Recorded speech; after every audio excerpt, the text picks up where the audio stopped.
actively speaking so we don't get background noise and so forth. And yes, the numbers are pouring in. I think we have 22 people coming in already. So Meg Zalatel is our assembly member from our area. Ooh.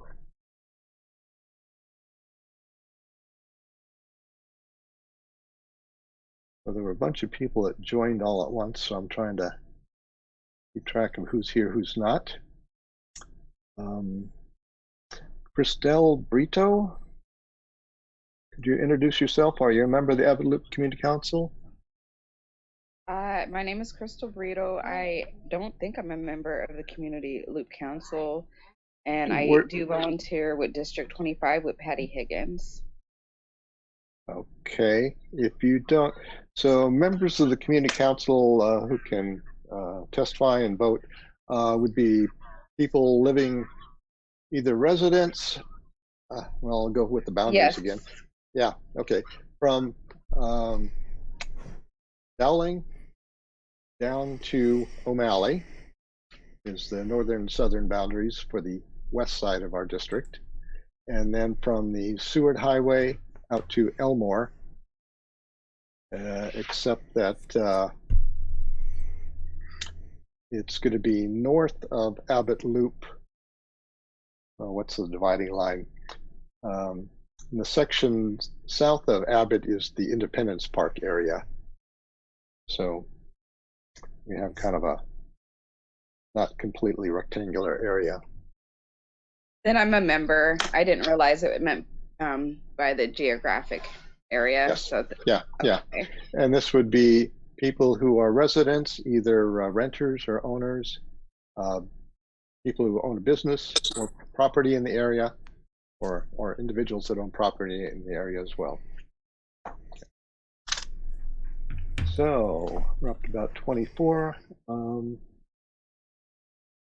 I keep on going here. Christy Putrell. Let's see. You live within the Abbott Loop Community Council area, is that correct? I do, and on the board.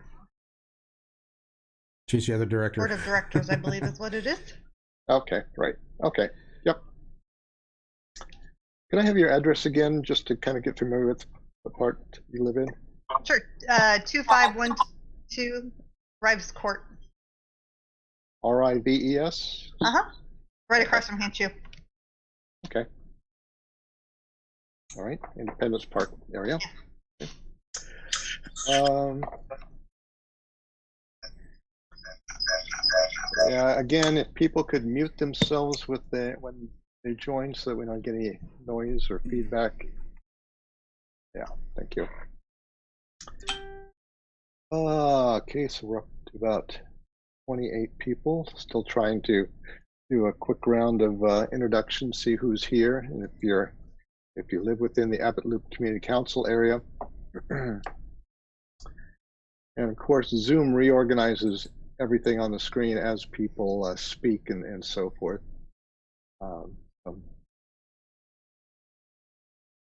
Starting to get a little bit behind. Michelle Bryant Watson, Wrightson? You remember the Abbott Loop Community Council? Yes, I do. Okay, and what part of the Community Council do you live in? I live behind Fred Meyer's Abbott. Okay, Independence Park, Fred Meyer's, yep. Okay. Thank you. I'll be muting now, thank you. Yep. Okay, Marilyn Russell, I'm familiar with. Dan Rudder is on one of our committees. Abbott Loop Community Patrol.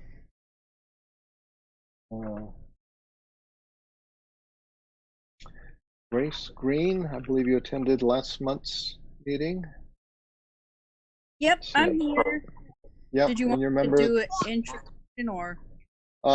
Just verify that you're a member of the Abbott Loop Community Council, or give us the address where you live within Abbott Loop area. Yeah, we live on Park Ridge. Okay.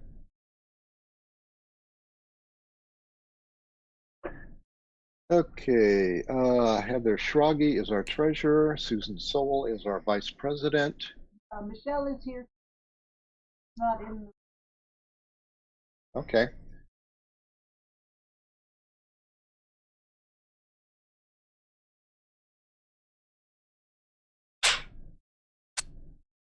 Okay, Dora Wilson, you do not live in the community council, so I assume you're here as an observer.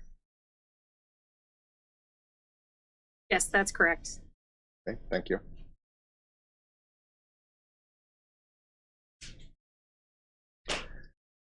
Okay. So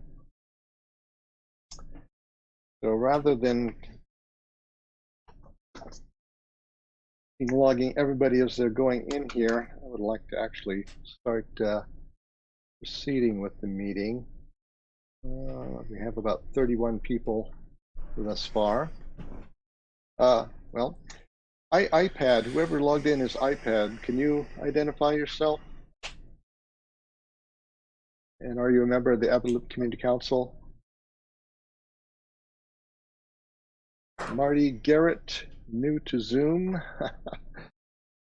Okay. And I didn't get if you were a member of the Abbott Loop Community Council.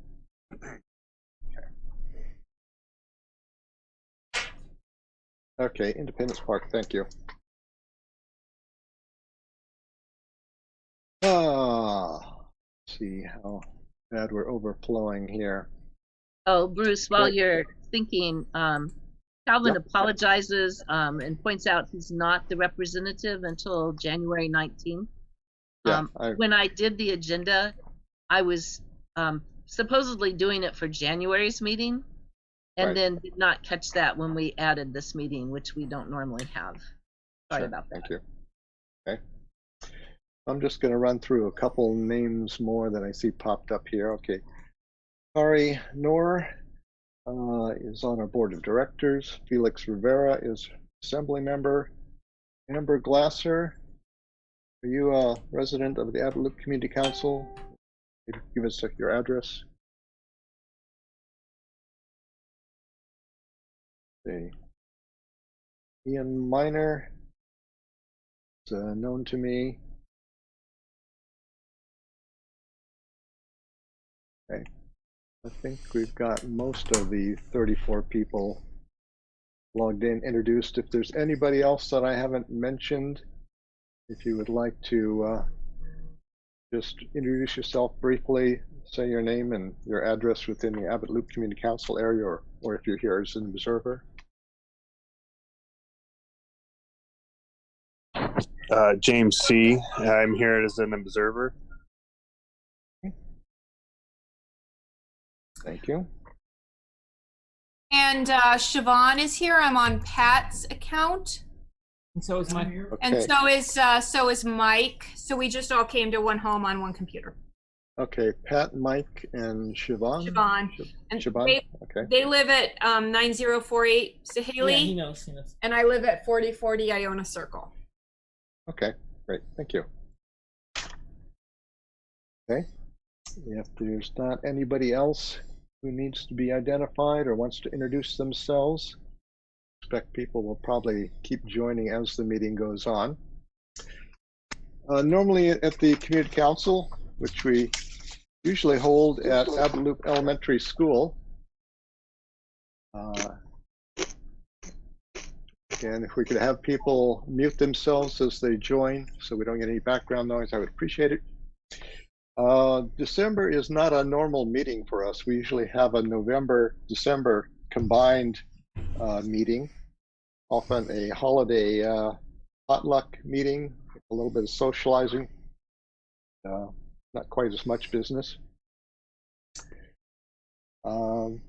But at last month's November meeting, I asked if people wanted to continue and have a meeting in December. One, because everything is kind of remote on Zoom, and two, it makes it convenient, apparently, for a lot of people just to join the meeting from their home. So without further ado, I'm going to start in. Our round of introductions, I've kind of asked people if they're a member of the Community Council and where they live as they've joined the Zoom meeting here.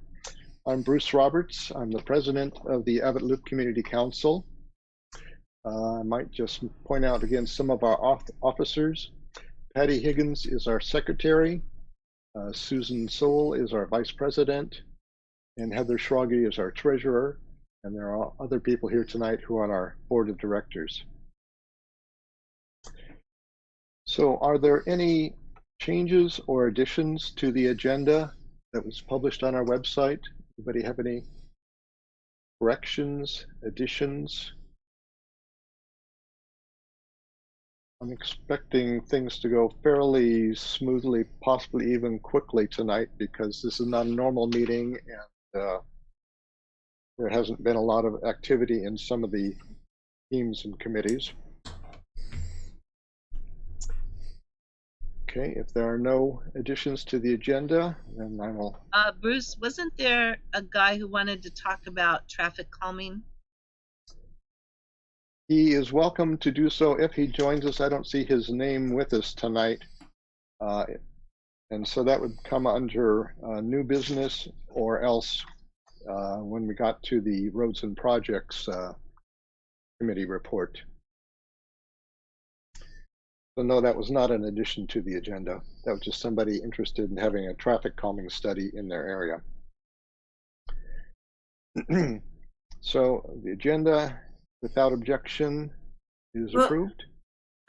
I'm new to this. Can I ask Yes. a question? Sure.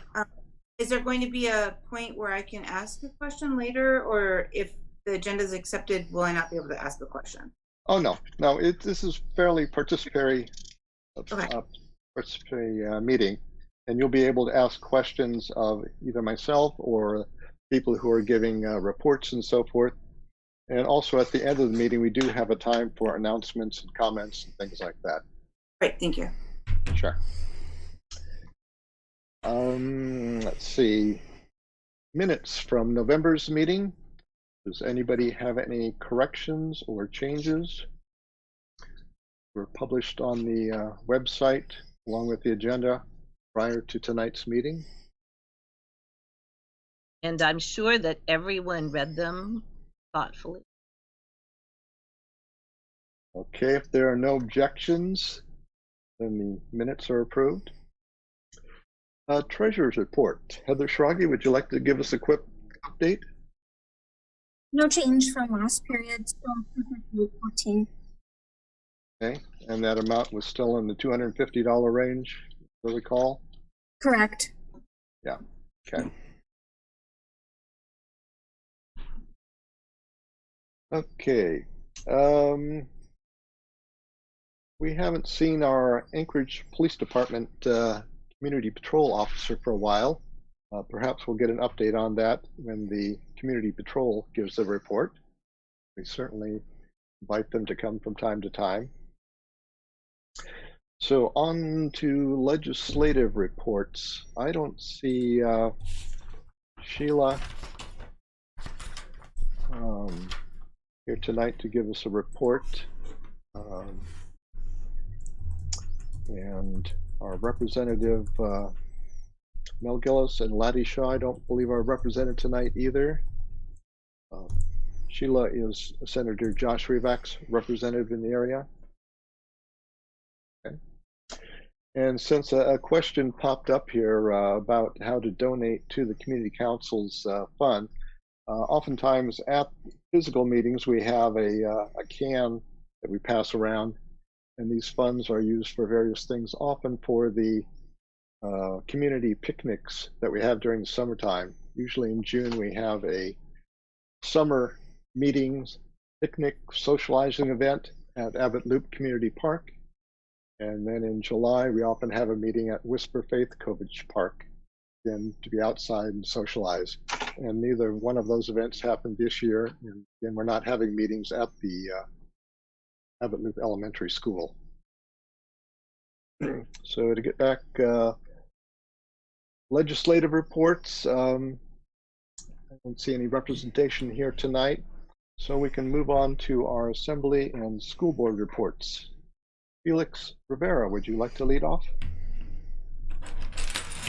All right, I can start. Meg, I'll let either one of you.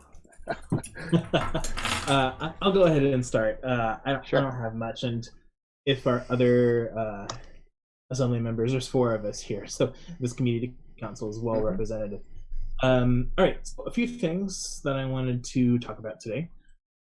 First, I wanted to talk about a couple of resolutions which the assembly deliberated last week, and then I want to talk about some actions we're going to be taking in January.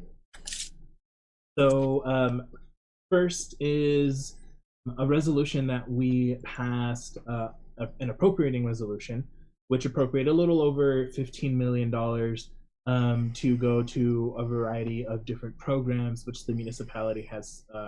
Some of them we've had up and running for a while, supporting small businesses or rental and mortgage relief. Others are newer programs like the gift card voucher program, as well as the food security program. All of these in an effort to help mitigate some of the impacts that we know have been caused by the most recent modified hunker down. And the second resolution ties in very closely with that, because it is incumbent on Congress to act and to pass additional federal stimulus, because we know that the dollars that we have can't possibly meet the demand that we see in the community, and the only one that could even potentially or remotely meet that demand is Congress. And so we passed a resolution urging our congressional delegation, Senators Murkowski, Sullivan, and to work with their colleagues in a bipartisan, nonpartisan way to see what they can do to get a package done and passed in Congress. And the latest that I have heard on that is that Congress is looking at splitting up the package and voting on 2 different packages. We'll see if there is enough support for that. But however Congress decides to do it, they need to do their job, and I'm looking forward to particularly Senator Murkowski's, I think, been a vocal leader on this, so looking forward to her continued leadership on that point. Then next month, talk about January. So in January, we're going to be deliberating a few things. First is wanted to bring to attention of this community council. I've talked a little bit over the last couple of months about the body-worn cameras. Really much bigger than that, though. It's a full suite of IT support needs that the Anchorage Police Department has. And the administration and APD put together a special tax levy proposal for the Assembly to consider. We decided to postpone that as a body to January, and so we're going to be deliberating in January one of 2 different proposals, potentially more than that, but one proposal which seeks to use existing operating dollars to fund the different suite of T upgrades and needs that APD has, and another proposal, the current one that we have right now, the special tax levy, and we'll see which way a majority of the body wants to go on that topic. Another thing that we'll also be deliberating in January is our bond packages. So when we passed the 2021 budgets in November, we passed the concept of the different bond packages. And so the administration's job from November to January is to package those concepts up into bonds that the Assembly will deliberate and possibly approve or not to send to the voters, and the voters will decide during the April 6th election. So those are a couple of things I wanted to let folks know. Otherwise, we just have 1 meeting left for the year on next Tuesday, the December 22nd. And that is it. Thanks. No. I think there was a question that showed up in the chat. Is that you, Dustin? Did you want to ask Felix a question? I had a question. Actually, Meg had answered it in the comments. So thank you, Meg, for answering that. I just asked if the gift card part of that was they've run out of funds on that. So she answered it. Thank you, Meg. Okay. Sure. Okay, so is it Michelle? If you'd like to go ahead and ask your question. Yes, I was wondering. I was wondering because I heard about the money running out. Number one. Number two is, why are we asking for more money when we've spent our money inappropriately, Felix? Thanks, Michelle. So I think I'm going to disagree with you that we spent our money inappropriately, but logically thinking about it, even if we had allocated all $156 million that we got from the state to small business relief, it would not have met the need that we saw in our community. So, I think the House passed their next stimulus. I think they passed it in May. Maybe it was sooner than that. Maybe it was March. One of the M months, March or May. And the Senate, frankly, has been the body that's been holding on to it. And we've known since March or May that we needed an additional federal stimulus because of potential second wave. Any other mitigating impacts that we know that we've known for a long time that we need to be able to address. So that is why so many jurisdictions in Alaska and so many jurisdictions around the country are just waiting for Congress to do their job. So if you knew back in March that you weren't probably going to have enough money to help the small businesses, then why is it that you had a closed meeting and decided to spend money inappropriately on buildings instead of small businesses and the workers that you have now put out of work for December, who are now going to suffer and not be able to have Christmas, where you're going to have Christmas? I promise you, you probably got a treat with lots of presents. So if you knew back in March, explain to me why you guys didn't hold off on buying buildings and fixing trails instead of helping people that work. Thanks, Michelle. You raise some interesting points, and I will go ahead and put our CARES Act website in the chat so that you can take a look at all of the different things. I would say when the Assembly was deliberating how to use the funds, we went through a really long deliberative process, which all Assembly members got a chance to take a part in. And we really looked at a lot of different factors, a lot of different parts of our economy, and different impacts, and really dissected it to see where can we do the most good for the most people, because we know that a lot of folks are going to be hurting. And so the package that we put forward really looked at it from that holistic approach of looking at helping small businesses, helping individuals, helping folks with childcare. And so I will put the link in the chat so you can see what exactly we did with the Yeah, I don't need to see the link. What I need to see is action, and you guys need to start taking care of the real blue-collar people. Thank you. Bruce, could I ask Felix a question?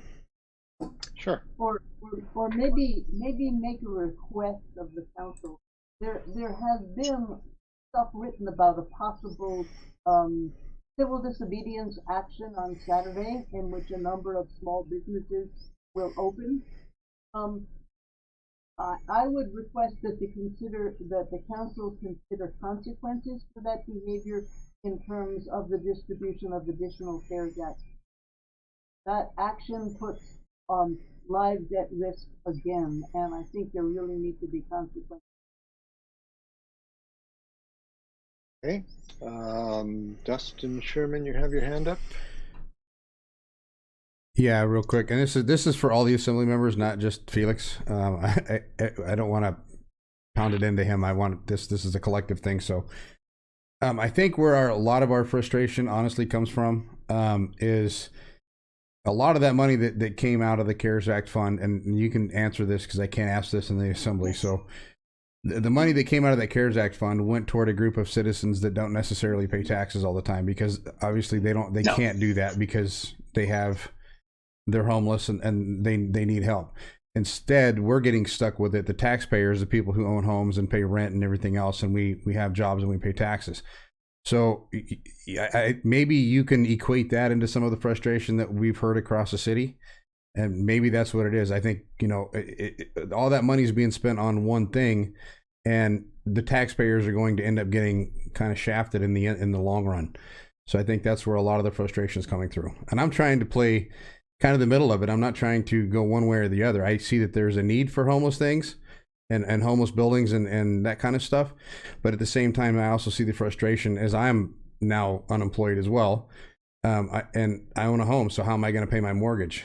And so I see the frustrations all the way around. So maybe that's something that you can address. I can talk specifically around homelessness. So yeah, I think this is where Felix was saying where we're trying to take a multifaceted approach with the CARES Act funding. So we had a couple of things we knew that were going to hit Anchorage really hard.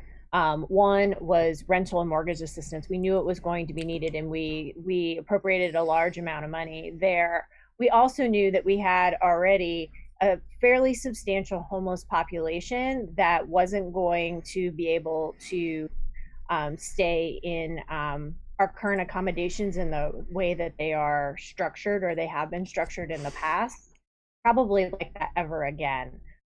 So we were looking both ways. So in the immediate need and towards the future.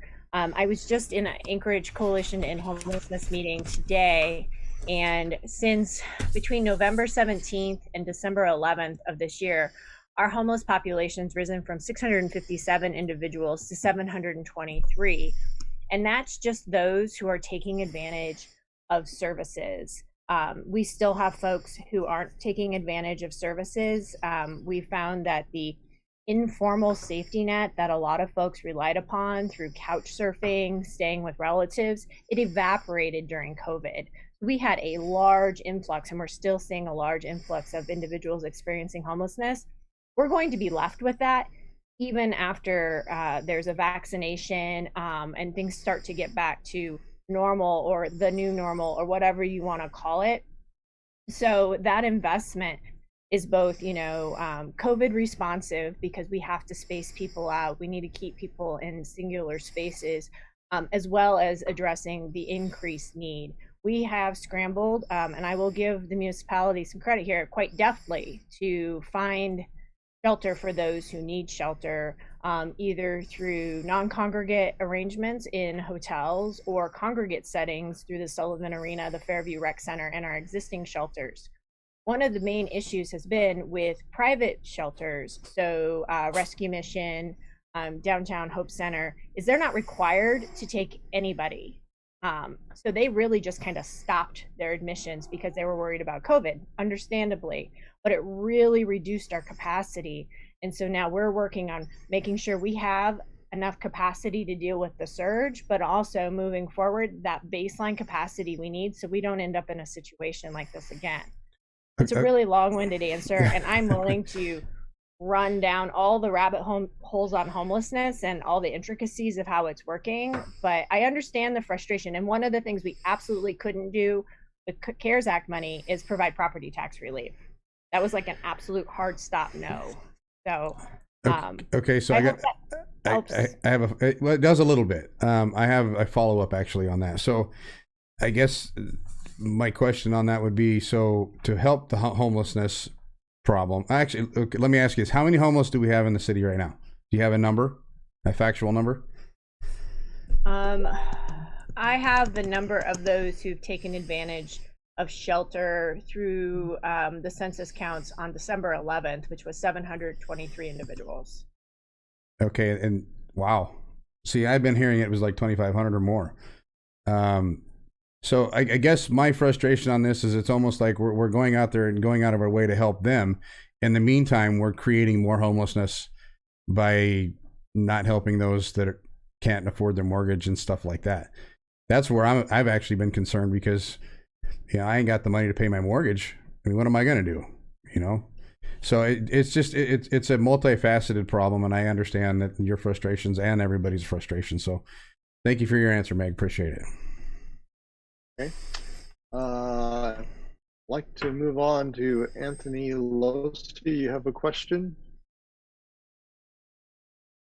Anthony, are you still with us there? I know you've been walking around a little bit. Guess it's if you'd like to ask so you've got a really slow. We're not able to understand you. You got a lag time. Major audio problems. Yeah, unfortunately, I think I'm going to have to mute you unless you get a faster internet connection. There you go. Try it again. So basically, you guys justified spending $10 million on 700 individuals. That's your justification? You're putting 700 people in front of 290 some odd thousand?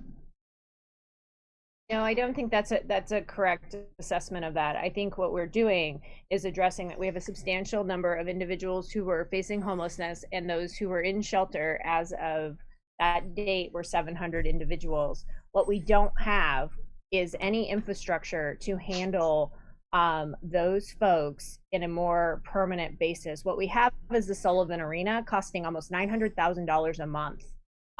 Right now. That is completely unsustainable if we weren't going to get FEMA reimbursement for that.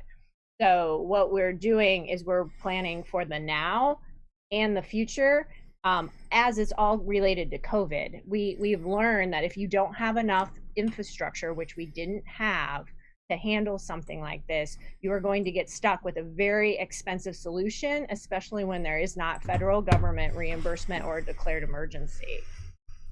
So I guess your plan is to force everybody into homeless. How would I say it?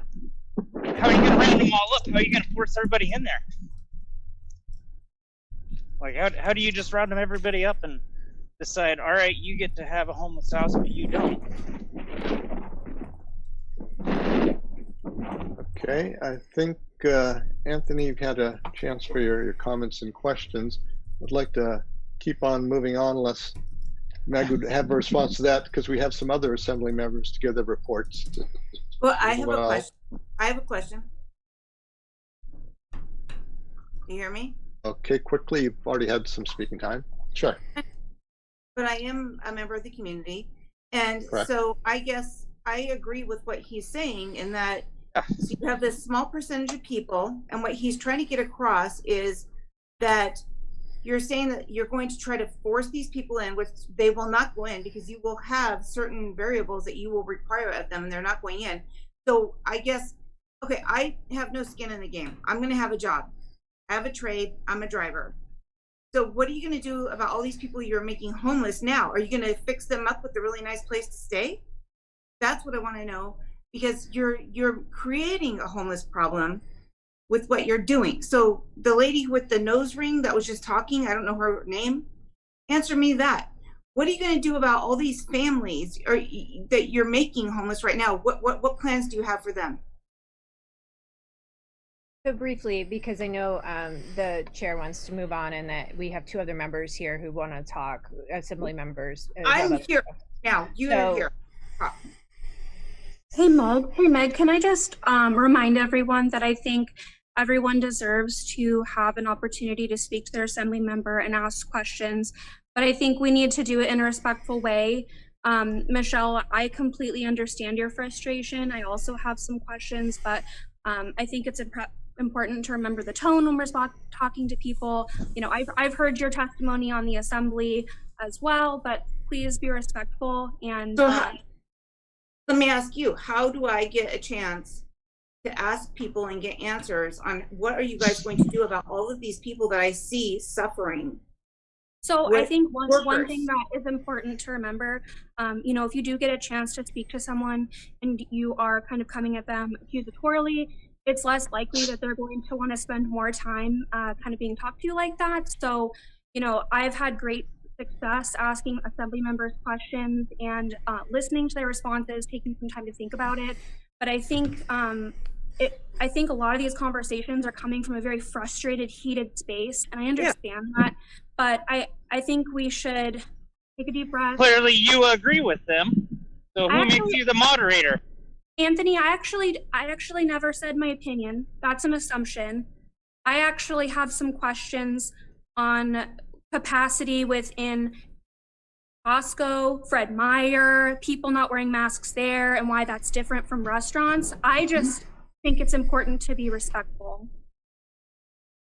And I also want to say as chair here that normally people are allowed about 3 minutes to speak. We have close to 50 participants. If we had everybody speaking for 3 minutes, that would take up the whole meeting. So I'd like to give other people a chance to voice their concerns and opinions and to move on with the meeting.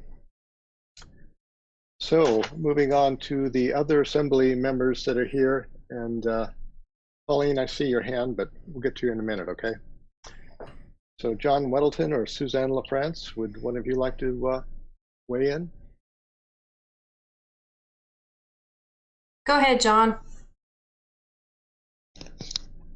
Suzanne, you know I have to fumble with my mute button longer than anyone else.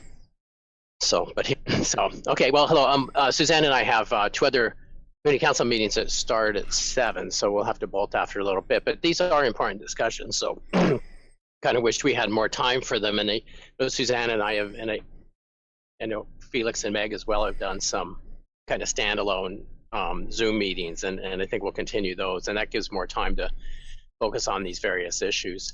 I did want to touch on a couple of things that some information out there that has confused some people, and just in case, and it's still on the CARES Act funds, but there was we got $20 million from the state recently, and that was viewed by some as an additional $20 million. But in fact, that was expected all along, and it was part of that $156 million that we had already allocated. So that was not additional $20 million. And then we did something else that looked a little odd, but it was something that was recommended to us by the Treasury when the administration went to the Treasury and got approval of all of the spending that was proposed. They recommended that to get away from the December 30th deadline for spending it, that we put, they encouraged all of the funds towards first responders. So we used a lot, some of it was already spent, much of it will be spent before the end of the year, but a large amount was used to pay police. So that freed up an equal amount of money in the general fund, which would have been used to pay the police. Well, those funds weren't just now used for any old government thing. Those will continue to be used for the CARES Act goals that those funds are originally allocated for. So it's really all we did was take the money out of a pocket with a hole in it and moved it into a pocket without a hole in it. So anyway, I just want to make sure there was a lot of confusion over that. I guess that's kind of the highlights there. Enough for me, Suzanne. Thanks, John. Thanks, Bruce. And thanks to all of you for being here and giving me this opportunity to speak. I very much appreciate and understand this is a challenging time. It's a very difficult time. And I know that for folks who've lost their jobs, those words don't solve the problems. And I know that we'll get through this, but it's hard right now. Meg's point about having infrastructure, the folks who are homeless are going to continue to be homeless unless we have those long-term solutions in place. And until then, we're still paying those costs. So part of this, right, is to have that longer view, so we're not always in a reactionary position. And I just wanted to touch on something completely, a completely different topic, and that is right now there are some updates to Title 28 elections that have been introduced. Were introduced on the December 8th meeting and are scheduled for a public hearing on this Tuesday, December 22nd. This is AO 2020-131, and I believe there is an S version, a revised version that came out today that I think is going to be emailed out to everybody through the FCC. And this is part of ensuring that We protect the integrity of our local elections and regularly review and update the code that governs those elections. And the clerk's office has been working with the Election Commission and the Assembly and Municipal Council over a period of months. And these are mostly small items, but they help to clarify and tighten up the code, especially now that we have had vote by mail elections. So there are some language changes for consistency. For example, when it comes to electronic transmission, that phrase has been specified to refer to fax and email, so there's no confusion with how the state uses that term. And there are some specific changes, like making explicit the church authority, clerk's authority concerning suspected and alleged election offenses. And there are other proposals as well to simplify some of the language. So I just wanted to let everybody know that that's up for public hearing on Tuesday. It's 33 pages, but if you are interested and have some time, it is posted on the webpage for the Ethics and Elections Committee. It's also on the agenda, and a link to it online is available as well. And hopefully soon the revised version will be available too. So thank you, Bruce.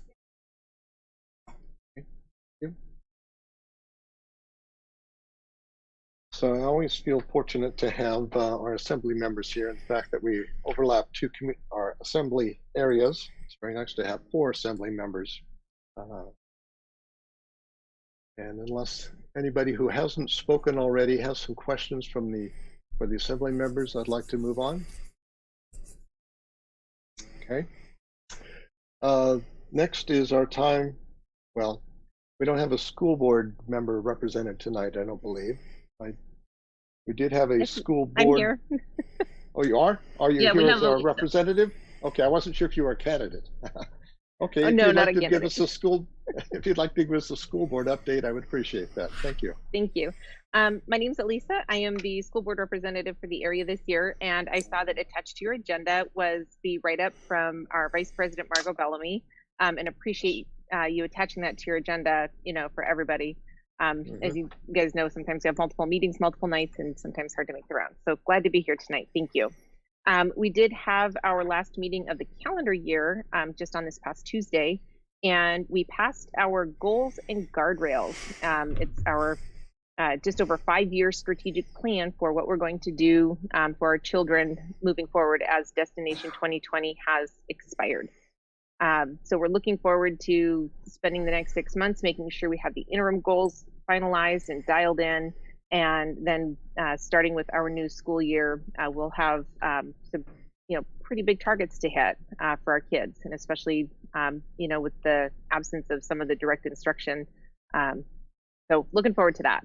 It's been over a year-long process, and we appreciate the community's input at multiple steps along the way as we have gotten this done. Yesterday, we also passed our pro forma, or Tuesday, excuse me, we passed our pro forma, which is just kind of the very first step in our budget process. It is going to be a very interesting process going through this as we look at how kids have shifted and moved in our district and outside of our district, and what that means from a funding perspective. Right now, we are tentatively, before any contracts settle, looking at a $25 million general fund deficit and about a $3 million transportation fund deficit. So we've got some big issues to tackle over the next couple of months. The budget will come before the board at our February meetings. So keep an eye out for that. Today was our last day of second semester. Kids are off tomorrow while teachers finish up grades and other assignments and stuff like that. Kiddos will be back on January 4th. And if you're a parent or a family member of a young kiddo, you've probably seen that we are starting our phased-in approach on January 19th for pre-K through 2 and 25% of our secondary students. And so we just kind of look forward to the real strong possibility of getting kids back in school with their teachers. We know there's a lot of questions and concerns, and always happy to talk about those or route people in the directions where they can maybe find their answers. but just wanted to reach out to everybody in your council today, just say hi, and if you guys have questions, I'm here to answer them. And are you our regular representative from this point forward? For this year. For this year, okay. For this year, every year school board members rotate their district in their area, and so I am here for this year. Okay, Dustin, if you have a quick question for the school board. It'll be real quick. So, my wife being a teacher in one of the schools over in Fairview, there's been a little bit of discussion, kind of, I think, between teachers here or there. Is the school board prepared to deal with it if the teachers decide not to go back to school? As best we can be. Due to COVID is what I'm... Yes. Okay. As best we can be.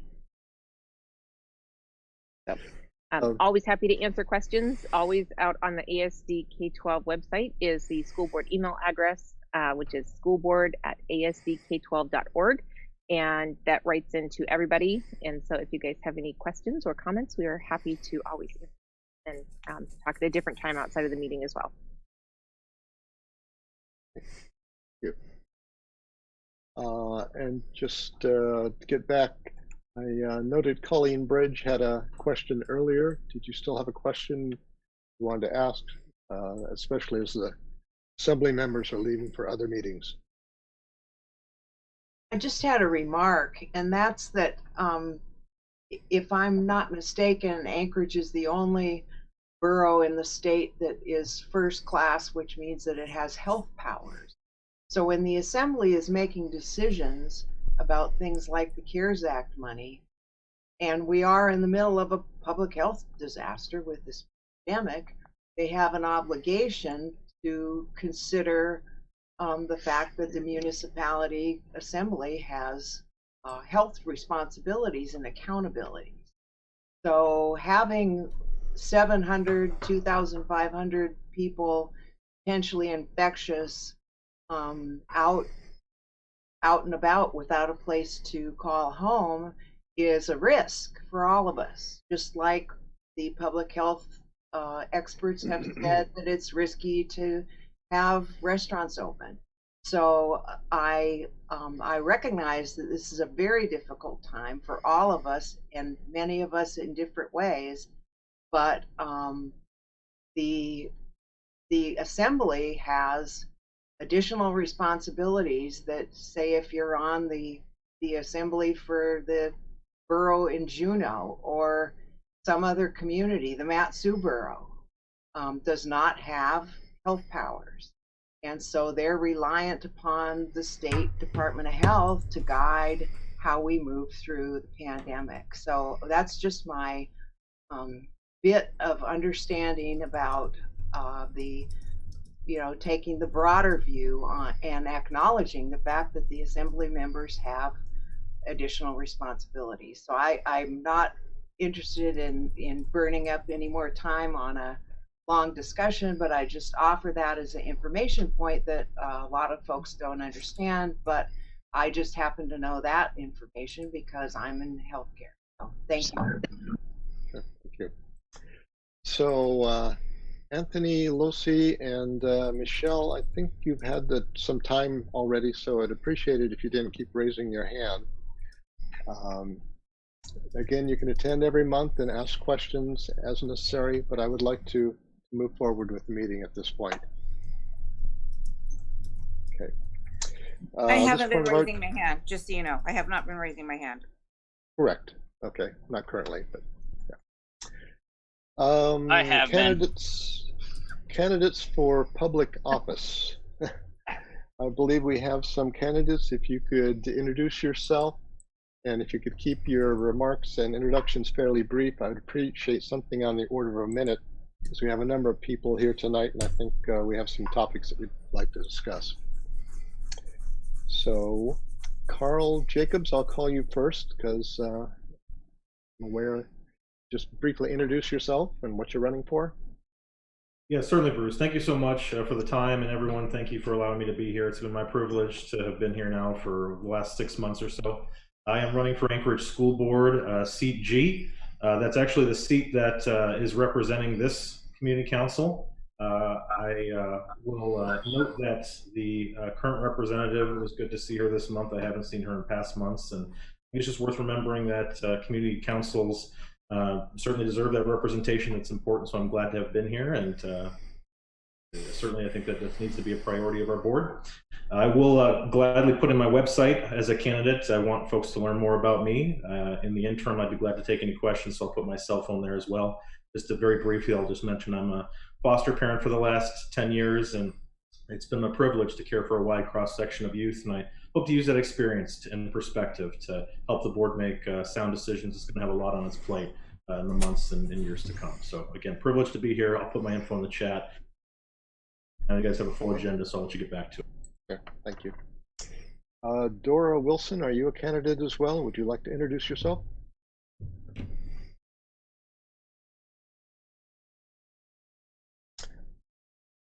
Are there other candidates who would like to briefly introduce themselves? Yeah, I'm Dave Bronson, mayoral candidate. Okay, thank you. Do you want to give a brief 1-minute introduction in case people aren't familiar with you, or? Yeah, just real quick. I'm just here really to listen and learn. This is my community council here in Abbott Loop. I'll keep it real quick. You can just go to my website, bronsonformayor.com, and I'll leave my cell phone and and a link to my website in the chat room. And that's all I really got. I'd rather just sit here and listen. Thanks. Okay, thank you. Any other candidates before we move on? Okay. Then we will go through some team reports or committee reports. I'm the representative from Abbott Loop to the Federation of Community Councils. They did not have a meeting in December, so I don't have anything to really present or report. Our Roads and Projects Committee is next. We are looking for a new head of that committee. Alvin, do you have any outgoing report or anything to update on us? No, I'm not aware of any developments as far as roads and projects go, other than old business. Sure, thank you. Let's see, Parks and Recreation Committee. Mark Minor, are you with us to give us any update? Yeah, there's not a whole lot to report on. I did talk to Steve Rafusa, he's like the Parks and Rec Director for the city. He did say that, I think he said they repaved, and don't quote me on that, but they did some work on the parking lot at Faith Whisper Park. I thought he said they repaved it. I see Susan shaking her head yes, so that should help in the springtime during breakup when things get really messy. Also, if people are using the Ruth Arcan Park just on the south side of Abbott, there's been a lot of tree cutting in there, and there's been CARES Act money used for getting trying to reduce the amount of beetle-killed spruce. Steve did say that I think there's 5 other locations. Oh, maybe he said there's 5 other tree service companies that they've hired to thin out the beetle-killed spruce in the parks around Anchorage. And by the way, the tree companies are cutting up the spruce into basically fire-sized logs. I mean, logs that fit in your fireplace or your wood stove. And if you go into the park, this is true for Ruth Arcan, in the evening, they're more happy that you guys go in there with a sled and you can stack up your sled and haul out to the road as much wood as you want to carry out. It's all nice, dry, cut spruce, because I don't know what they're really going to do with it after winter comes and goes. In the springtime, there'll be lots of wood there. But it's available for you with a little bit extra work. You can't drive into the park. This is Ruth Arcan, but you can drive to the gate and then sled the wood out if you wanted to. That's about it, other than I know that Parks and Recs also are grooming the Chester Creek and the Campbell Creek bike trails on a regular basis, which is, I think, really nice. Keeps the trails great for skiing or for biking and for walking. And And I think that's about it. I know that parks are being used a lot. It's nice to see all the parking lots full. Great activity to do during this pandemic to get outside and social distance and get exercise. So hope to see you out there in the trails. Back to you, Bruce. Sure. Thank you. Okay, planning and zoning. Vicki Gherkin, who's our chair of that committee, told me previously that she would not be able to attend tonight. We've only got one planning and zoning document that's been forwarded to us recently, and it's regarding some rezoning. Hulquist Homes is requesting this. It's on a 20-acre parcel south of O'Malley Road. We're getting notified because we're an adjacent community council, but it's really in the O'Malley Community Council area. If anybody has any questions about that, it's available on the planning and zoning site, or I could get you information about that. We could, I can put you in touch with Vicki Gherkin as well if need be. But I'd like to kind of keep on moving with the meeting here. Cannabis and Alcohol Committee. I don't see Sheila Cernich here tonight, who's our head of that committee. I think we've had one marijuana-related business and one alcohol business that are up for renewal. And I believe it's noted as To Go Mart is looking for a renewal of their liquor.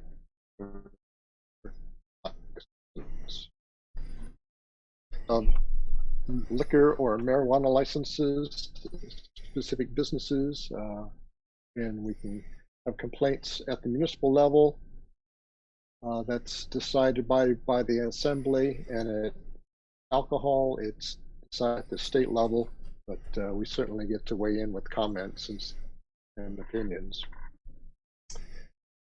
Okay, on to membership events. Lizzie Newell, I don't think we have much really going on. We do have a fair number of people here tonight. No, did you want to say anything, Lizzie, or introduce yourself?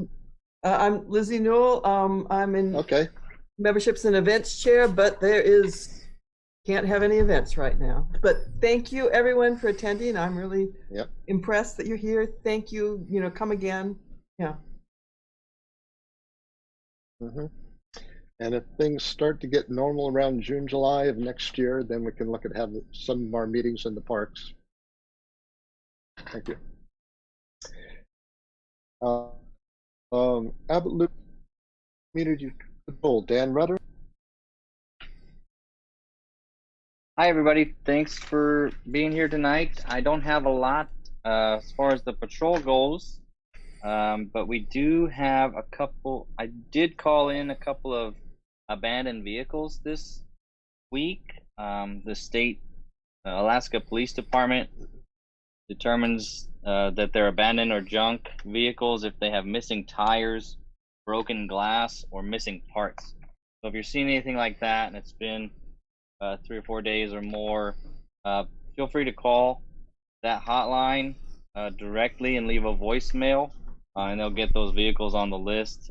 It's 907-786-8830, and I'll put the hotline down at the bottom as well.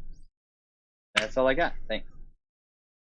So I have a comment along those lines. Our family was hiking over at Ruth Arcan Park, and in the parking lot there appears to be an abandoned vehicle with broken out windows.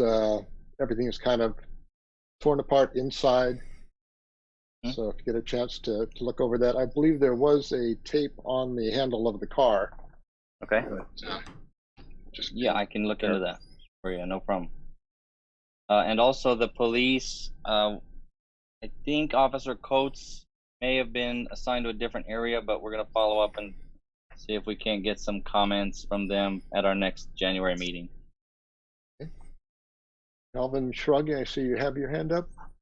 Yeah, just related to the community patrol and community safety issues, I just wanted to mention that I forwarded an email today from a resident on 64th, so here in our district, and apparently they've been having some crime issues there on the 3600 block.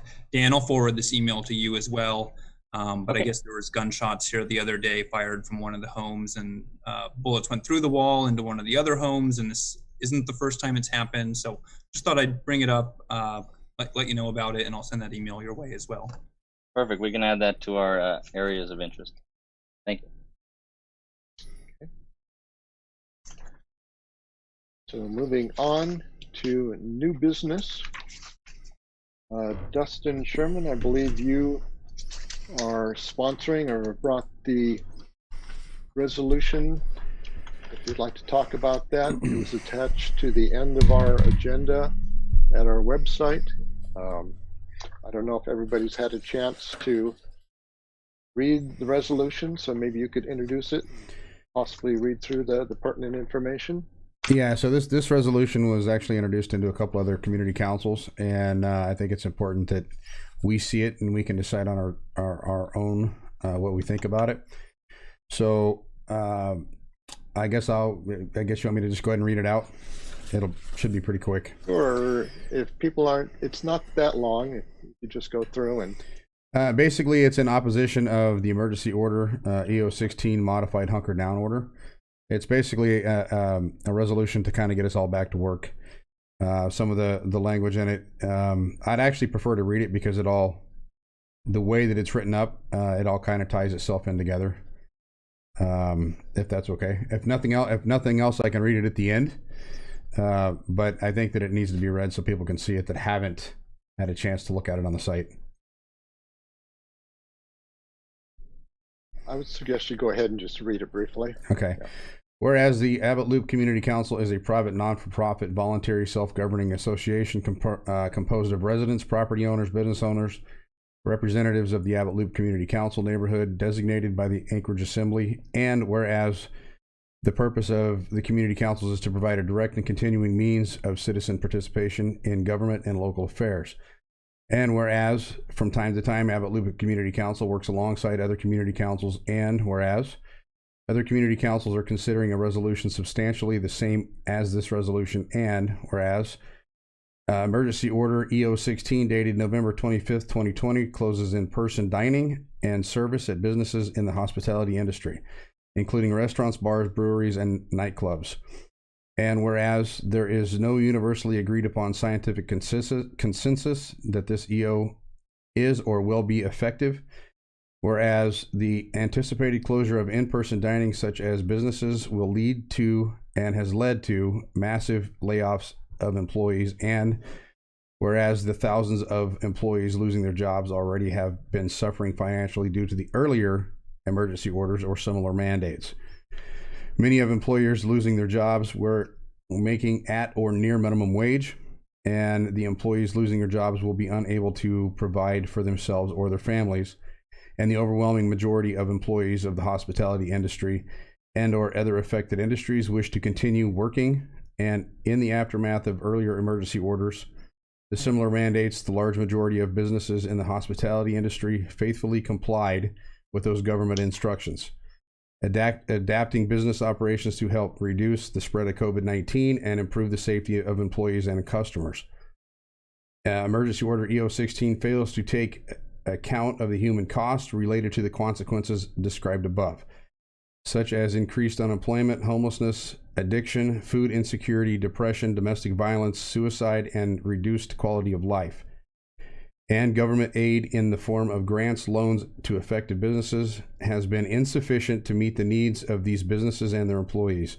Therefore, be it resolved that the Abbott Loop Community Council requests the acting mayor of the municipality of Anchorage to immediately rescind EO order EO16. Be it further resolved that the Abbott Loop Community Council would request that if acting mayor refuses to rescind emergency order EO16, the Assembly of the municipality of Anchorage revoke emergency powers granted to the acting mayor.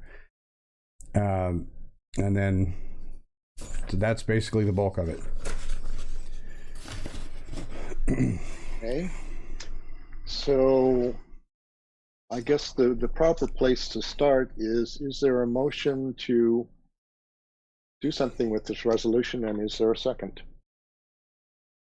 I want a motion to vote on it. Okay. I'll second that if I can, or does it need to be somebody actually on the board? I'll third it. No, it's any member of the Abbott Loop Community Council. So I've got Dustin. I'll second it. Well, I've got Dustin moving to, prove it, discuss it, and so forth, and I've got Jared Dunbar as a second. Okay, so now we're open for discussion. I would ask that people limit themselves to 3 minutes or less. I would like people to have a chance to talk before somebody else has any further comments or questions. And I would hope people would keep things respectful, keep their voices down, and be polite. So I see some raised hands. Kathleen Easley, why don't we start with you? Hello, everybody. Yes. I would venture to say that this is not something that I would be in support of. I am a school nurse in the Anchorage School District, and I also work for the state of Alaska in the Department of Epidemiology. And I think personally, what I have seen from this closure, I know it's difficult. I personally am doing things in our community for families that have had hard times and have lost jobs, and that's part of what I do as a school nurse. Okay, thank you. Can Jared Dunbar? Yep, I'm here. Would you like to weigh in? Yeah, thanks, Bruce. I'll try to keep it short, too. I think part of the frustration that we're seeing is, I guess I'll just keep it directly related to this. These businesses, I don't think many of them have, it's been proven that they have contributed to the, I guess, a large number of cases that we're seeing in town. So I think with all the precautions that they're taking, I think they've limited their capacity. They've contract traced. They're taking temperatures before you come in there. I just don't see that there's any proof that they are contributing to the case counts. And yeah, I just don't see that. And I think in essence, what we say when we ask the businesses to close for a month after they've been reduced to 50% capacity for the last few months, we're not just saying close for a month and open back up. In essence, what we're telling some of them is close your business down for good.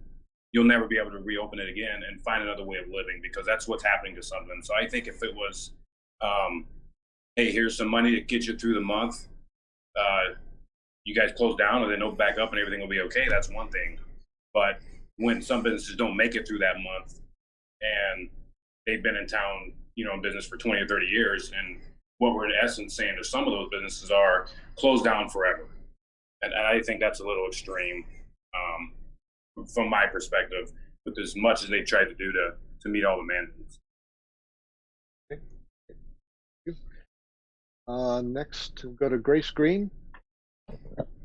Hi, and I apologize in advance if my kids are in the background. It's bedtime, so they're being kind of loud. But I just wanted to, Jared pretty much said everything that I was, I agree with what he was saying, but I just think it just doesn't make sense, a lot of what's been going on. I mentioned it in the chat about, the businesses, especially like the big box stores like Target or like Michael's. Michael's is a craft store. There's nothing essential in there. It's like a for fun store, and I was in there just a few days ago, and there's people without masks, there's people touching all the stuff, there's I know that they were supposed to have rules for how they're supposed to be running, and they're clearly not. And there's just been so much attention on the restaurant industry and the smaller businesses, but then like the big box stores, like they're just going like normal, and it's just, I just don't think that that's right.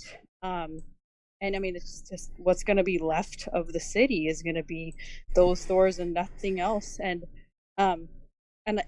like what's already been mentioned about how I don't know that there's been COVID cases really tied to those stores. Those smaller businesses and restaurants have been bent over backwards to make the requirements, make them safe.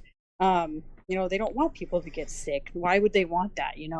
And I just think they've already put a lot into that, and it just makes sense for them to be able to run their business and open up. And I just, if you just look around town, you can clearly see that, you know, we're supposed to be in a hunker down or whatever, but it's not happening. And I just think that it makes sense to open up because people are not following it anyway, and it's not really doing any good if that was the intention. That's just my thoughts on it. Thank you. Rebecca iPhone, do you want to introduce yourself? Are you a member of Abbott Loop Community Council? Or not? Maybe you lowered your hand, sorry. Melanie, Rebecca, you're up next. Okay, I just want to say, having attended yet another video funeral today for somebody that's adversely affected by COVID, I understand the financial impact. I'm currently in Texas because of COVID impact to family members and having to step up. I was fortunate enough to be able to go back to work after having retired due to the fact that I've had to step up because of how this is affected. But I also know 3 people that have died from COVID, and it is serious. It is serious. If I go in a store and somebody doesn't have a mask, I walk out. I call and I report it to the management. It is heartfelt. I understand. I think the CARES money should be put to the people affected by it. I would not want the job of an assembly person right now because I can't imagine the stress that it causes trying to decide who gets funds and who doesn't. I mean, that's they've done a tremendous job, and it's never going to be perfect. And I don't know that I have answers for anything of it, but I think that if you look at the science, we're all going to suffer. I mean, I don't know, but I truly believe that we do need to stand behind these orders. Thank you. Yeah. So next in the queue, I have Liz DeSchweinitz, Christy Futrell, Susan Soule, and back to Dustin. And if you want to either do the electronic raising hand with Zoom, or else raise your hand where I can see it, but I'm going to have to scan around for that, or somebody will help me as well. So Liz DeSchweinitz. I'm speaking both as a small business owner who's impacted highly by COVID, and I'm also speaking as a physician. Believe it or not, small doctor offices we may not financially survive either. Patients don't come in when they're worried that they might catch COVID. And that's happening across the country. It's not just Anchorage. We've made the decision to stay open past January 1st, but if we stop emergency orders, for instance, in the state, that will change it so that the federal funds stop coming for free testing and the pandemic gets worse. I will share that on December 15th, I'm on the Providence medical staff. I got an email from them saying basically that they had 18 patients waiting in the ER to be admitted. They had no beds. They had 10 beds that they knew they needed for cardiac and other procedures that day.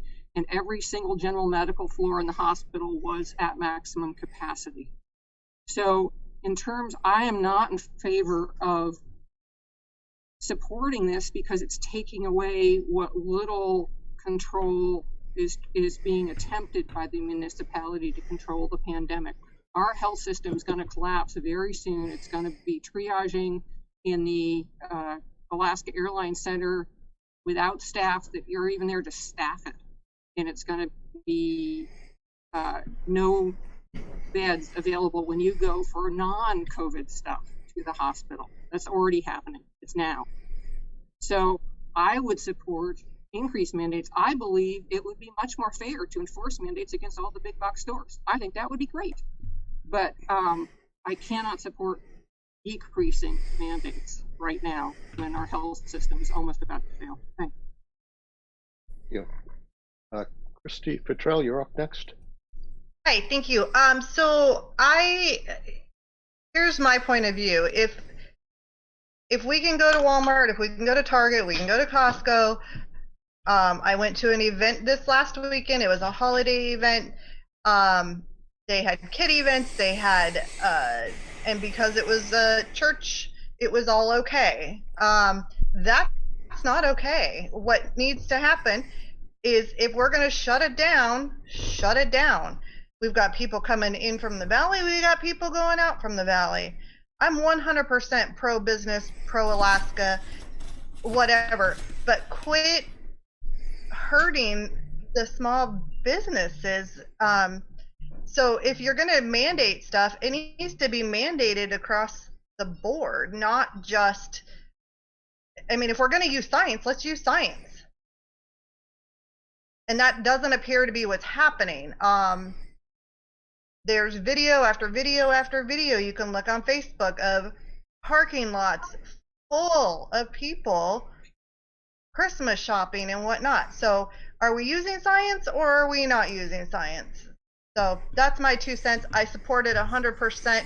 And if it means more restrictions to make it fair for everybody across the board, then that's what needs to happen. But it is really unfair to continuously hurt these small businesses, and specifically the ones that have something to lose, like a liquor license. You know, I think Mr. Berger had mentioned it's $260,000, you know, that he has on the line if he breaks that mandate. But yet, you know, we can all walk into Costco any day of the week and buy whatever we want. So it's not fair for everybody, and it's really detrimental to our whole city. So thank you. Thank you. Susan Soul, you're up next. You can unmute yourself.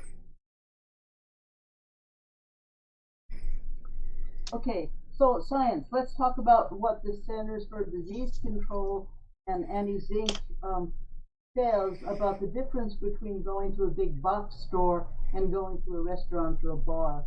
You walk in a big box store, you walk around, you're in, you're out fairly quickly. You're wearing your mask. You go into a restaurant, you sit down at a table, you take off your mask to eat, and you're there for maybe an hour, maybe an hour and a half. You go into a bar, similarly, you take off your mask because you want to drink. Well, we know the virus is transmitted through droplets that we emit when we talk, when we breathe. So the activities where we can't wear masks, where we're together with other people for 15 minutes or more, are the ones we know transmit the virus. That's the difference between the big box stores or the small stores that don't involve eating and drinking, the little gift shops, the little bookstores. Those places are relatively safe, provided people are in and out. Restaurants and bars, unfortunately, because of the way people engage in them, increase our risk. We know also that the current shutdown order seems to play a role in bending the curve downward. Seems to be effective when we encourage people from engaging in activities we know are dangerous. So, of course, I need to oppose this resolution, but would support a resolution that increases funding and support for the restaurants and bars and that have to close, for them and their staffs to continue operating. Thank you. Yeah. I'm going to go back to Rebecca's iPhone. If you could identify yourself, and are you a member of the Abbott Loop Community Council? Yes, this is Rebecca Crowley. Roger and I are a member. Okay. We have attended annual meetings previously. Okay, sure. Did you want to go ahead? I'm a retired tax professional. So yesterday I saw something that the American Medical Association just reversed their decision. So now they are allowing the use of hydrochloroquine across the board for treating COVID. The whole thing about COVID is, under the normal medical practice in the US, you don't wait until the end when a person is severely sick to treat it. Every doctor takes an oath. And that is waiting until sending someone home for 2 weeks to take aspirin or whatever is not normal medical procedure. I'm not a doctor, but I listen to America's frontline doctors and what they have to say. And the other thing is, I have seen statistically that 13% of cases of COVID happen in restaurants.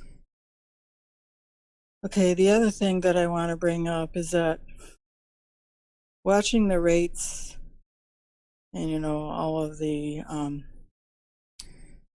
curves and then daily counts and the charts, that whether a person wears a mask, like I always do, or whether a person doesn't wear a mask, the rates are almost the same.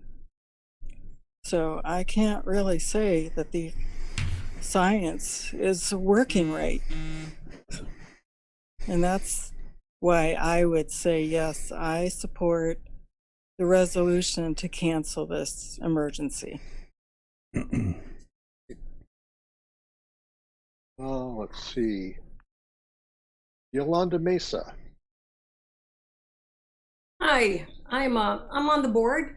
Yeah, I don't frequent these meetings very often, and but we are in trying times, and you know, I understand. I mean, I see Dustin's where he's coming from and what he's trying to do, and I mean, I think it's. I mean, everybody has to sacrifice a bit. I mean, I think I'm not. You know, I just before the second shutdown, you know, I was in Seward, and you know, yes, there was an outbreak, and you know, there was you know, drinking and everything, and so we restricted that, and maybe that's why we're not seeing the numbers like that woman said, 13% come from that, but because they haven't been open. I mean, I think it is, you know, it is enclosed area, and you know, with drinking and talking, you know, it is, you know, you're gonna transmit it. I am a retired nurse. My colleagues are struggling at the hospital right now with our native population that are dying, and you know, and we just, you know, we need to, each one of us have to sacrifice. And I really don't agree with your resolution. I think we should continue this. Thank you, board. I mean, your assembly members for you know, doing the tough decisions, and we need to, you know, each one of us have to you know, do our part. Wear our mask, you know, wash our hands, you know, use your hand sanitizer, and you know, stay in your bubble, you know, and it is it's working here at Ravens Roost Co-housing. We're an enclosed area here. We have our little bubbles, you know, and I think we all need to do our part. And you know, thank you, assemblies, for what you're trying to do. Thank you. I'm going to continue with people that haven't spoken yet before we circle around to some of the people who have already spoken. So Heather Schragi, do you still want to speak, or did you lower your hand? Dave Bronson, you'd like to go next? Yeah, thank you for the opportunity. I just want to speak in favor of this measure for a epidemic that has a 99.7% survivability rate, knowing that most of the fatalities are in the 70 plus, the vast majority of them. And if you're under 50, you have almost a statistical impossibility of dying from this. I'm 62. I've been post-COVID. My whole family has been for more than a month. Is it serious? It most certainly is. In fact, I still have maybe a couple symptoms left over from it. However, I want to echo Paul Berger's comments that he knows the two people on his staff that have committed suicide because of the lockdown. I have a staff member who is only 50 years old, or excuse me, only 40 years old, and he knows 12 people since this summer who have committed suicide. At 62 years old, I have to admit, I can't recall anyone that I've known personally that's committed suicide. Furthermore, understanding that Dr. Nabarro, who's the special envoy for COVID for the World Health Organization, highly recommends that we do not do shutdowns. I'm wondering why we're doing shutdowns, and I'd like to know what the Assembly and the mayor-elect knows that nearly every other city in this state doesn't know, and many in this country don't know. We're operating, it seems to me, in a vacuum, and we're making decisions that are seriously, demonstrably hurting people, and it just seems to go on with no scientific foundation. So anyways, to summarize, I support this effort wholeheartedly, and thank you, Dustin. Dan Rudder, I have you up next. And then if there's anybody else who would like to speak who hasn't spoken yet, otherwise we're going to go back to some folks who have commented previously.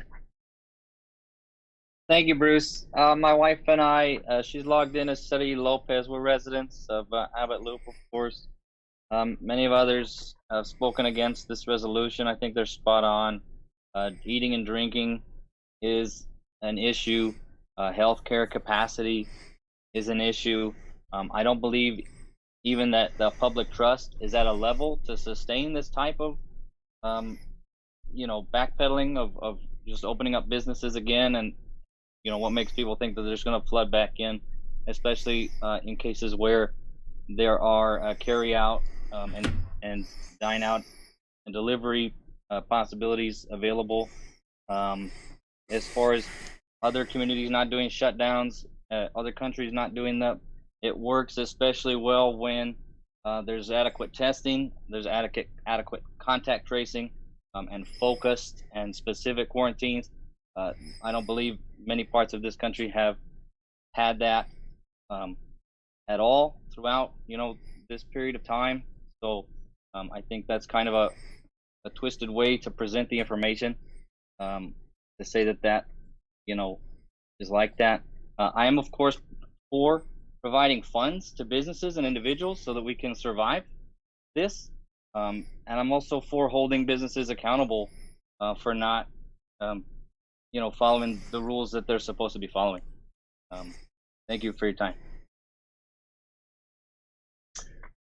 Next, I'm going to have Becky. You'd identify yourself, and then Sari Lopez. Yeah. Okay. Yeah, Becky? My name is Becky Roberts, and I am a member. I live in the Abbott Loop Community Council area. I haven't meetings, but I do want to also speak. I have been working as a contact tracer for the past 3 months, and I support this emergency measure that's currently in place, and I don't want to rescind it.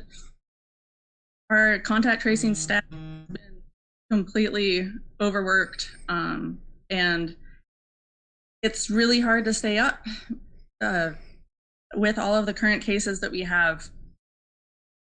And it's really, these emergency orders do help limit the number of cases and the number of transmissions that happened. The majority of the cases right now do not know where they got COVID and say that they are using masks and have still gotten COVID. And so in my opinion, it is important to keep this emergency order in place, and that we still take measures to limit transmissions for the time being. Thank you. Thank you. Okay. Sari Lopez, if you'd like to go next. Hi, good afternoon or good evening. My name is Sarai Rudder. I would like to express that I am in favor of keeping the emergency orders. I've heard some comments of somebody saying that restaurants are doing their best to do everything that they can. But what I have seen when I have gone to pick out takeout is that there is a paper with a pen in front of the counter where if you would like, you can write down your information, but they are not actively trying to get any contact information from people who go into restaurants to do contact tracing. When you're in a big box store or going to get groceries, I feel like that's something essential that we should all be able to do. Going to a bar and doing other things like that, I feel like is not necessary.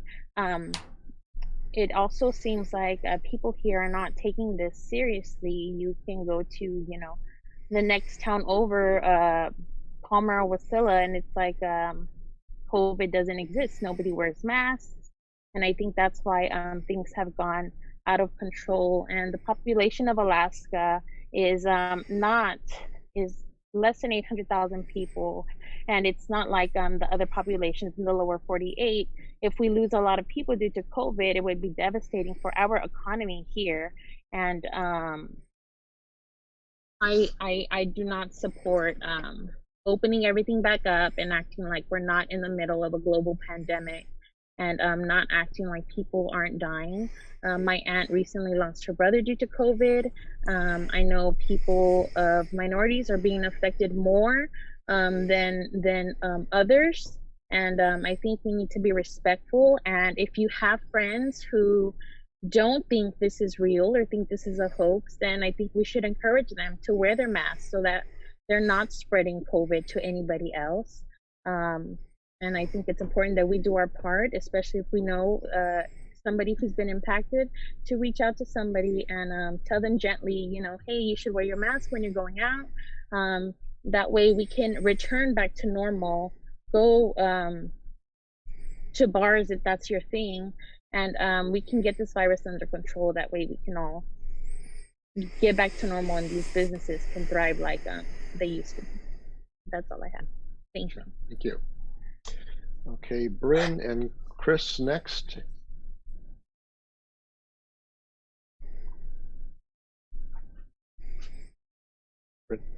Yes. Thank you. Okay. Thank you. Hey, everybody. Thanks for giving us a chance to speak as well. It's been really interesting to hear everyone else's opinion and feedback. And so as far as the mandate and everything goes, I understand everyone's frustration. I work in primary care medicine at Medical Park here in town. So I think my experiences may be different than the average person in that regard. And I'm fortunate enough to have a job and be employed, so I'm not affected that same way that many Alaskans are. And I understand a lot of the hardships as far as that goes.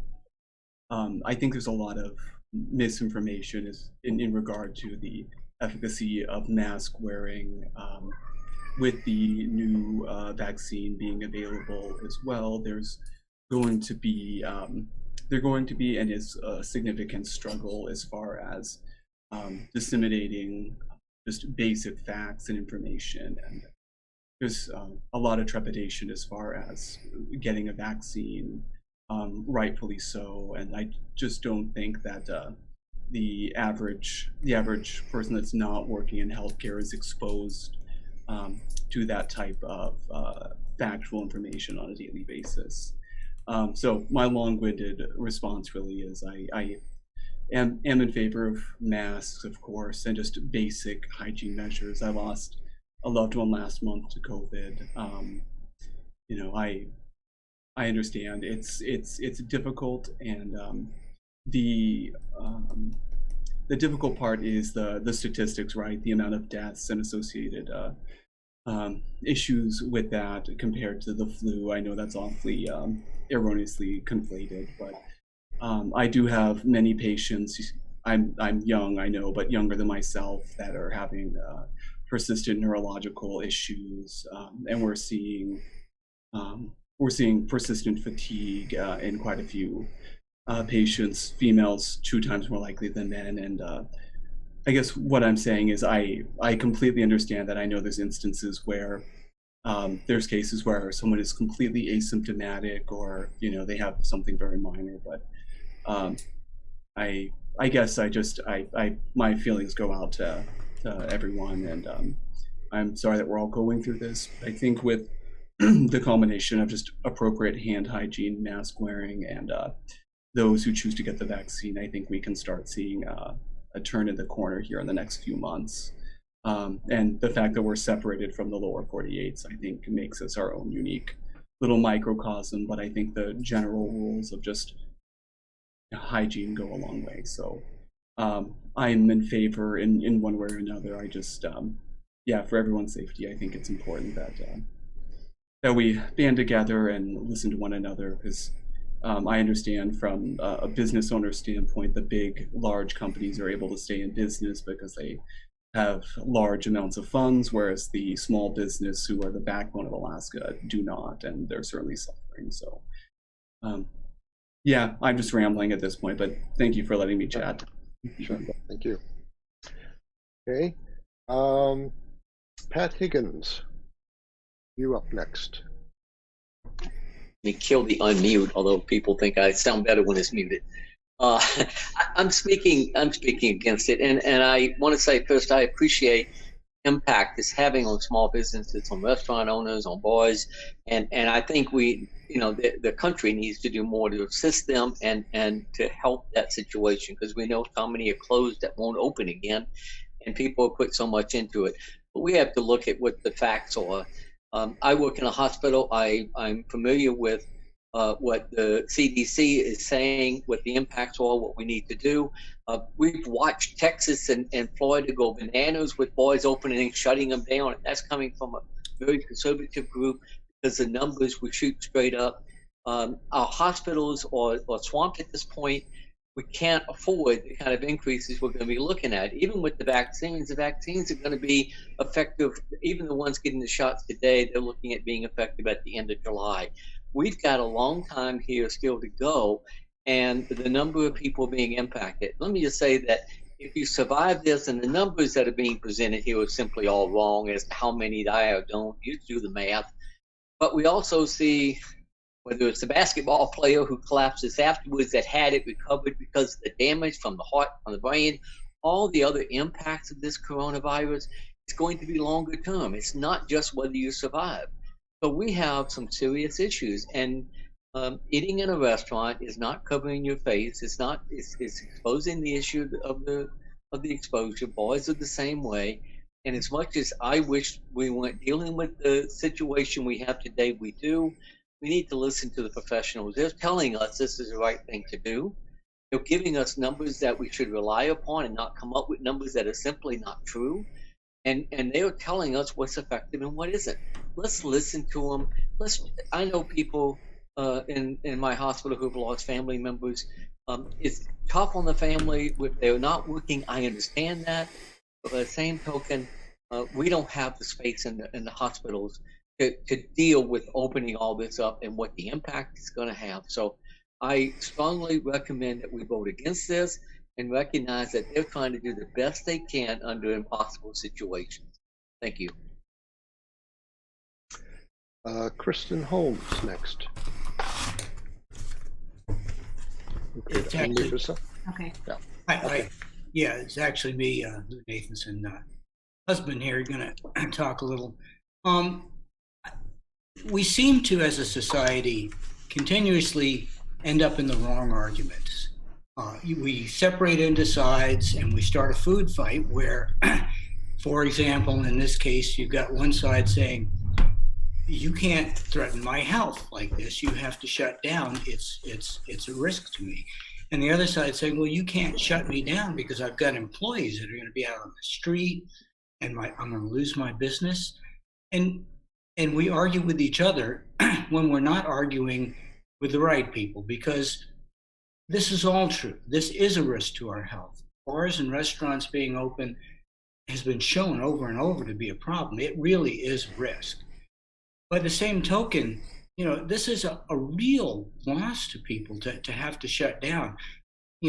My daughter works in the food industry and she's hurting, and everybody hurts in these things. And the question isn't should we shut down or not shut down, or we shouldn't be asking any individuals to bear the burden of this, either through risk to their health if they're vulnerable, or risk to their business or their livelihoods. We should be sharing this burden fairly over all of us. And the way we do that is we make people, you know, we ask businesses to shut down, and we put employees out, but we make them whole. And the people who are not stepping up is the U.S. Senate. They're not stepping up because we should all be. I mean, the pandemic happened to us. It's not something that that we could have, you know, necessarily prevented. And when bad things happen, it costs money. We're all going to have to step up, and we're going to have to pay higher taxes for a while to pay this off. If somebody hits your car and it wasn't your fault, you still have to pay for it. Somebody has to pay for it. So we're going to have to pay taxes to pay. This is a real bad thing, and it costs money. And so we need to be talking to our senators and saying, step up with a real, you know, bill to make people whole, to pay restaurants, to pay unemployment to people who are out of work, and to pay overhead for businesses that have to shut down. We should be paying for this through the government, and all of us should be stepping up. This is an easy pandemic for me. I can hole up. I've got a job I can do from home, but I should be paying for this. So let's not argue with each other about whether businesses should shut down or whether we should spread COVID around. I don't think this is the right answer, is to say we can't shut businesses down, because it's not safe. But we need to get our politicians to step up in Washington and make people whole. I don't think we should be asking businesses to bear the brunt of this. Or that's what I've got to say. SCF Dan Hartman, could you identify yourself? Are you a member of the Abbott Loop Community Council? Yes, Dan Hartman. I live in the council area, and okay. I'm a physician. I'm at work. I'm just finishing up. I've signed 3 death certificates in the last week, 1 from COVID, 2 from non-COVID. The pathology that we're seeing is extreme. And it's not all just COVID. It's people are drinking twice as much. There's a lot more family violence. There's a lot more depression. Never in my career have I treated actively suicidal people in their 70s. This is a really difficult time. And I just want to echo the emotions that we should try to pull together a bit. And we should stop arguing about sides, because we're getting neither right now. There is really good science that distance works. There is, unfortunately, science that restaurants and bars do incur risk. There is good science that we lower risk by closing bars when numbers are extreme, and restaurants, unfortunately. And I have privilege. I'm not a bar or restaurant owner. I was a bar employee. I worked both sides of the line in the food industry. So I feel very privileged to be speaking to you as a guy who has a salary that I can depend on. But pure fact of it, from public health perspective, is that if we're within 6 feet of each other for more than 15 minutes in a 24-hour period, there's a risk of transmission. And we have to mitigate that. We have to reduce it when the numbers are this high. The numbers that we have that we have now are potentially going to go quite a bit higher in the next month. We have to take steps to mitigate. That's my opinion as a professional and as a committee member. So I'd like to speak in addition to the. Thank you. Okay, we're going to circle back around. So I have Dustin, Michelle Brightson, Anthony Losi, Jared, and Christy, then Grace.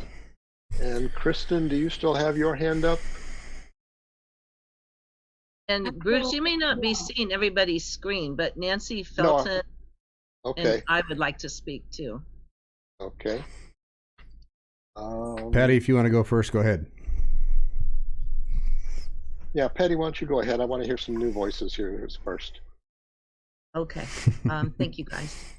I think everybody has talked pretty eloquently I want to tell you a story, but first, in response to the masks work or they don't work, actually, COVID has given us an excellent example of that. There's one state where some cities chose to do a shutdown and mandate masks, and others were just say la vie, do what you want to. And they have tracked those cases, and there is a very clear demarcation of risk and numbers of people admitted to hospital and deaths. I've been watching numerous videos of what's happening across the country, particularly, well, I don't even know if you could say particularly, but in El Paso and different places where the hospitals are overrun. So it doesn't matter that it only hits 1% of the population. If it hits them all at once, the doctors can't handle this. I watched an ER doctor who's served in the military. He's seen the worst of the worst, and he was practically in tears because his hospital was overrun. They didn't have enough human beings to handle the patients that were coming in, and he had to do triage like you would do in a war. He had to decide who his staff could try to work on and who was just left in the hallway because they very probably weren't going to make it. And when you see these beds surrounded by people, usually you think, oh, there's a bunch of nurses and a doctor. No, some of these, they've got 6 doctors on one patient because there's a system failure happening in their bodies. And they have to take out one tube so that the other doctor can put in a tube for his organ that is failing. And they have to choreograph it, and it takes like 5 minutes, and they have like a split second to do this transition. And they have to move people, and that's a 5-minute project. And it takes 7 people around them. And you'll see people not on one IV, they've got 10 of them, and some of them are double, I forgot the word for it, double pumped, all going into one person trying to save their life. And they interview these doctors, and then afterwards, I mean, when we say we're tired of this, you look at these guys, they've spent 40 minutes doing chest compressions, and still the patient dies, and they just take off their PPE and they go into the next room and they start all over again, and they're pulling 36-hour shifts. I don't know how they're going to do it, but we can't replace them. We can't send people to Seattle. Providence has already got a morgue truck parked and ready to handle the overflow of dead bodies. That's what we're looking at. We've got to take this seriously.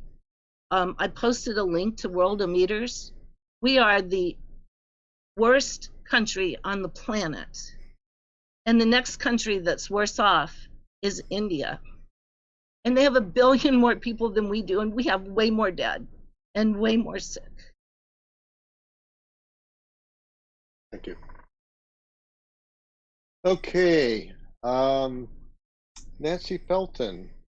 And is there anybody else who has their hand up that I'm not aware of? Because I'm not monitoring that as well as the electronic raised hands. Nancy, I'm a retired healthcare worker. I did ask if I wanted to share the. Okay. And I do not support this new resolution or what our assembly is trying to do, which is to protect our community and our fellow man. This COVID virus is very sneaky. It doesn't care what's fair or not fair, and none of this is fair. But if we want to protect one another and protect mankind, we need to do what's hard. And that means restrictions. And COVID really doesn't care. And for some people, it's no big deal at all. For other people, it may have a lasting effect. And for the people that died, they don't get a second chance. We have an opportunity to do something different. And that means we have to do hard things. I'm done. And my name is Chris Allard. I live in the community council.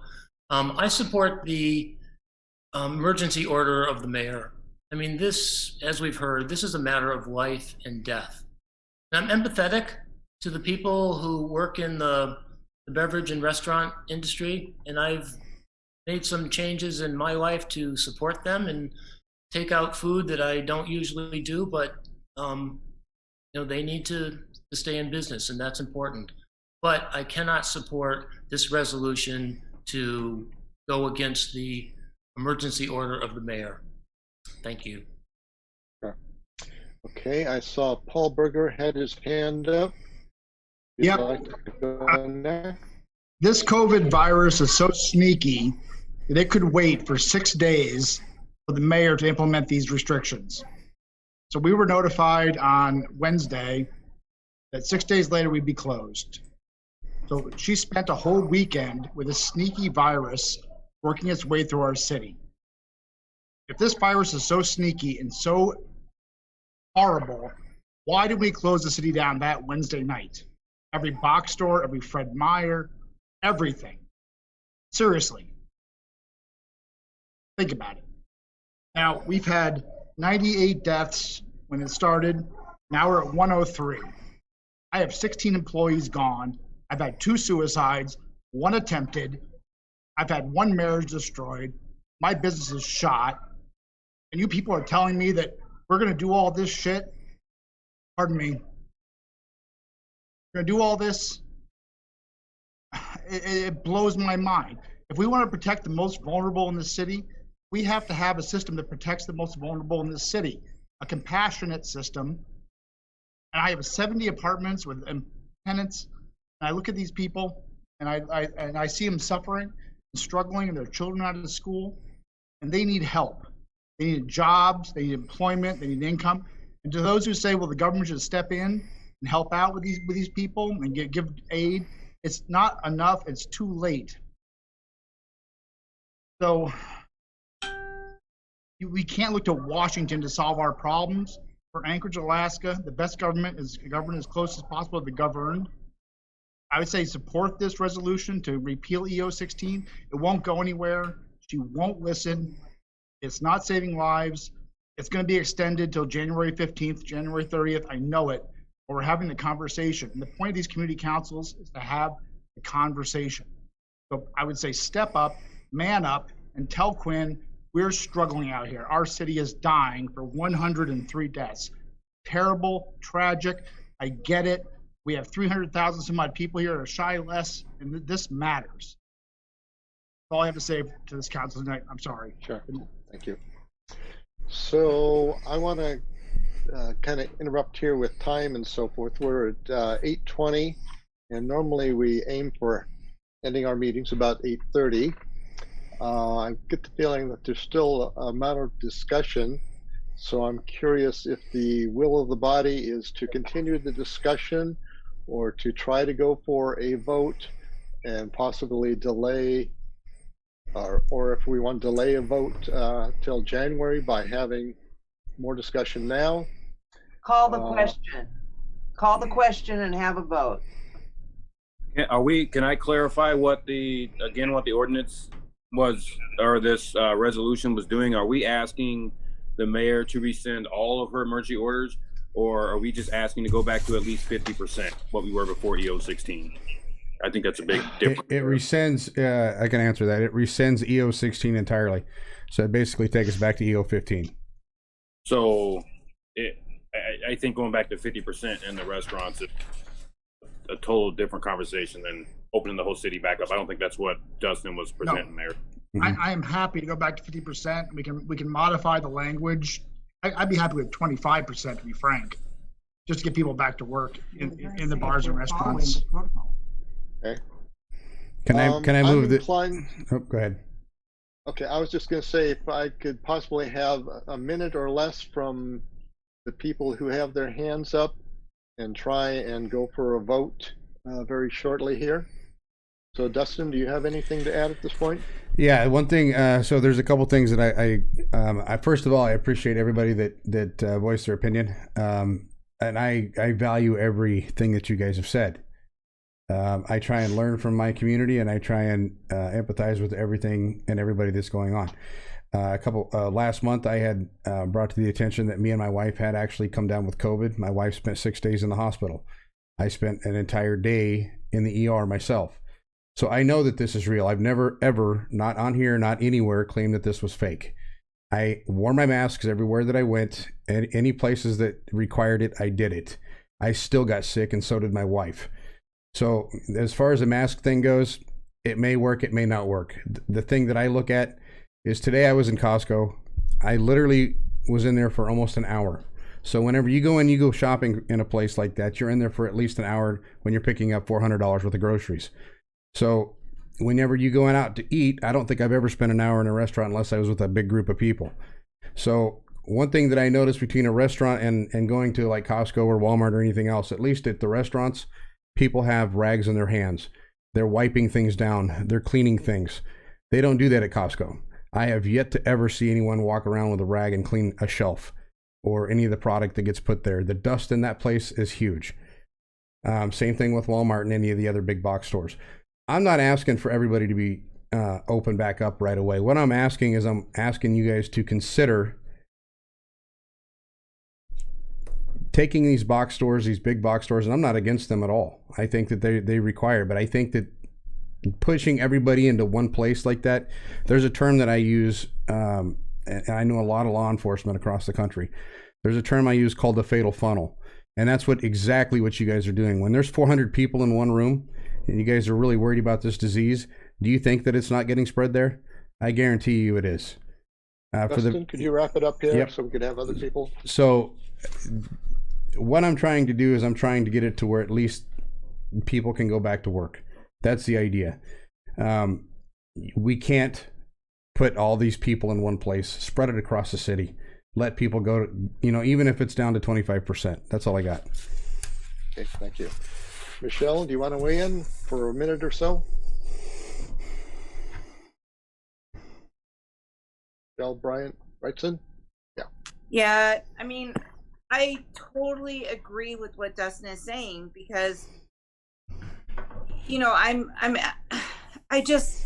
guys need to share you need to spread it out. I completely support what Dustin is saying. I see the carnage. The carnage is horrible. And we need to either, if you're not going to open up the restaurants and let them at least have an opportunity so we don't have so many suicides, depression, alcoholism, domestic violence. Where are the children in Mountain View, the ones whose parents can't even speak English? We're devastating our community, but yet Costco and Fred Meyer's and Walmart, they all have free reign. So I really believe we need to spread it out, either shut it all down, or come on, share the wealth so that people can mentally function. And I know we didn't talk about schools, but get the kids back into school. It's not fair. That's all I gotta say. Let's see. Christy Fattel, do you want to Yes. give us a quick 1 minute? I will be very quick. I just had 3 things to say that I forgot previously. One, I did have COVID, so I do have some experience with that. 2, I absolutely appreciate and respect all of the medical staff or people that are on here and are telling their story. And I think what you've proven to me is what is actually happening. Hospitals are overrun. We don't have enough beds. We don't have enough staff. Then shut it down. I am not on board with shutting things down. I'll just say that out loud. But we can't keep saying we don't have enough, we don't have enough beds, we don't have enough nurses, we don't have enough doctors. If we don't, then keep it essential. I can go to Fred Meyer's, Target, whatever. I can buy pajamas. I can buy shoes. None of that's essential if we're really in a pandemic and we're really trying to get this out of our town. Let's get it out. Shut it down if that's what it takes, but it's not fair to keep pinpointing these small businesses. Thank you. That's all I have. Thank you. Yep. Anthony Losi, last quick summary? I'm kind of on the same thing. If it's such a huge pandemic, like back in September, we're having huge gatherings at the municipality, supported by Meg Zaladel and previous mayor. I don't understand why they can allow certain things like that, but then all of a sudden, here we are at this point in time. America also has a heart disease problem. Do we shut down McDonald's because of obesity? Do you shut down liquor stores because of drunk driving and whatnot? I don't know. I also heard earlier that we're going to be, $28 million short in the school this coming. We're looking at a $28 million deficit, but yet we just spent $10 million on a hotel that we can't provide for. So I don't think our assembly is actually truly listening. I also want to point out that there is probably, 50 people in this meeting? There's probably 30,000 people in District 4. So if people think that, Dustin's close to 40, so we're not even getting 0.5% of the people who are actually voicing their opinion at these true meetings. And I've also kind of noticed how some people get silenced and others get to have their long, drawn-out conversations. But just kind of want to make that pointed out. Can I make a motion to go ahead and vote? Nobody's been silent. Amber Glasser, how about you go next? Yeah, I have to go. Hi, Bruce. Can you hear me? Yes, I believe so. Right. Man, I'm a server. I've been at Simon and Seafort's for 11 years. And try really hard not to get emotional, okay? Table 6 shut down yesterday, and Marx Brothers might not open up. And there are hundreds of other restaurants and small businesses in this community. And it's not the business that matters.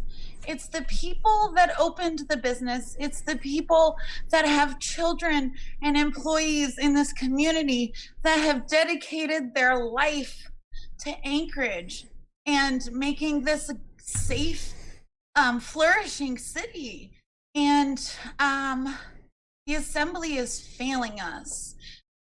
Like, I'm speechless because my heart is so broken, and the amount of people in the community that have so many negative things to say about each other without being open-minded and considerate of other people's point of view is it's very concerning to me.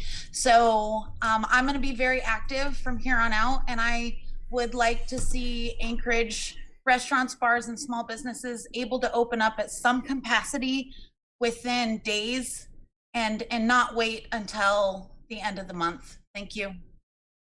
Okay.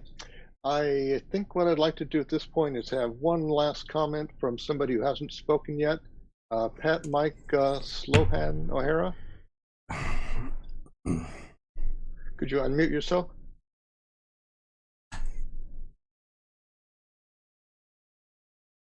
Hello, this is Mike O'Hara. Can you hear me? Okay. Yes, we can. Okay, I'm the business owner, and I've had the disease, so I get where Dustin's coming from. What I don't understand, and from this conversation I've learned a lot, but his resolution is not very clear. And I think that if he'd like to clarify it and say, this is what I want. He says, whereas this and whereas that. But there's no numbers in it. I want to do 25% or I want to do 50%. Then I could have a reasonable discussion on the vote. As it is now, it's all or nothing. Either you go for the complete shutdown or you go for a complete opening. But that's not where it should be. Dustin, Over. you want to respond quickly to that? So yeah, I think anything. So this revokes EO16. That takes it back to EO15, which would effectively bring us back to either 25% or 50%. It's not opening the whole city up. That language was not in this at all. So it would revoke EO16 and take us back to EO15, which was the step right before this full shutdown. That's all. Okay. We're at 8:30. There are about 8 people or more that have their hands up, but most of those have pretty much spoken already. I think I we wonder vote. if we want to call the question, and I've got a quick Zoom poll. If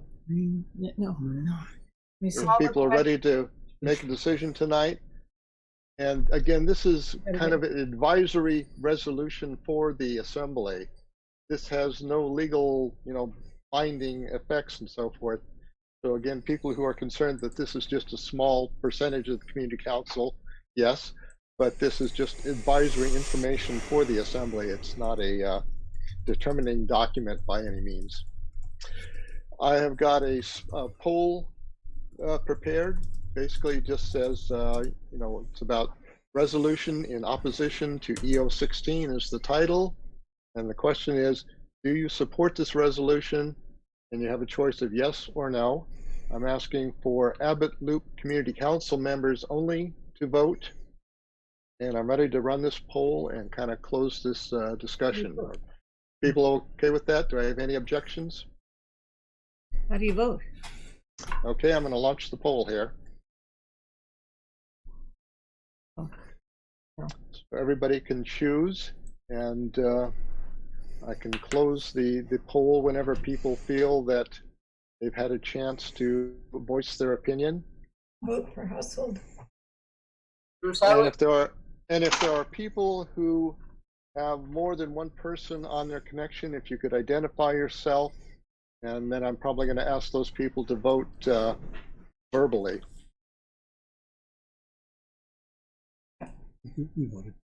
Chandra and Rashara Binion, we vote no. Angela. Well, no, I want to vote. Angela. Wait, is Come here. voting yes I need you. for it or against it? Voting yes is in favor of this resolution. To go back. The resolution is in opposition to EO16. Sorry. So if you're voting Never yes, mind. Go upstairs. you want to rescind EO16. Is that correct? All right. Okay. So And it's if you voting vote yes, no, if you vote no, you basically want to throw this resolution away, or you're opposing it. Yeah. Wait.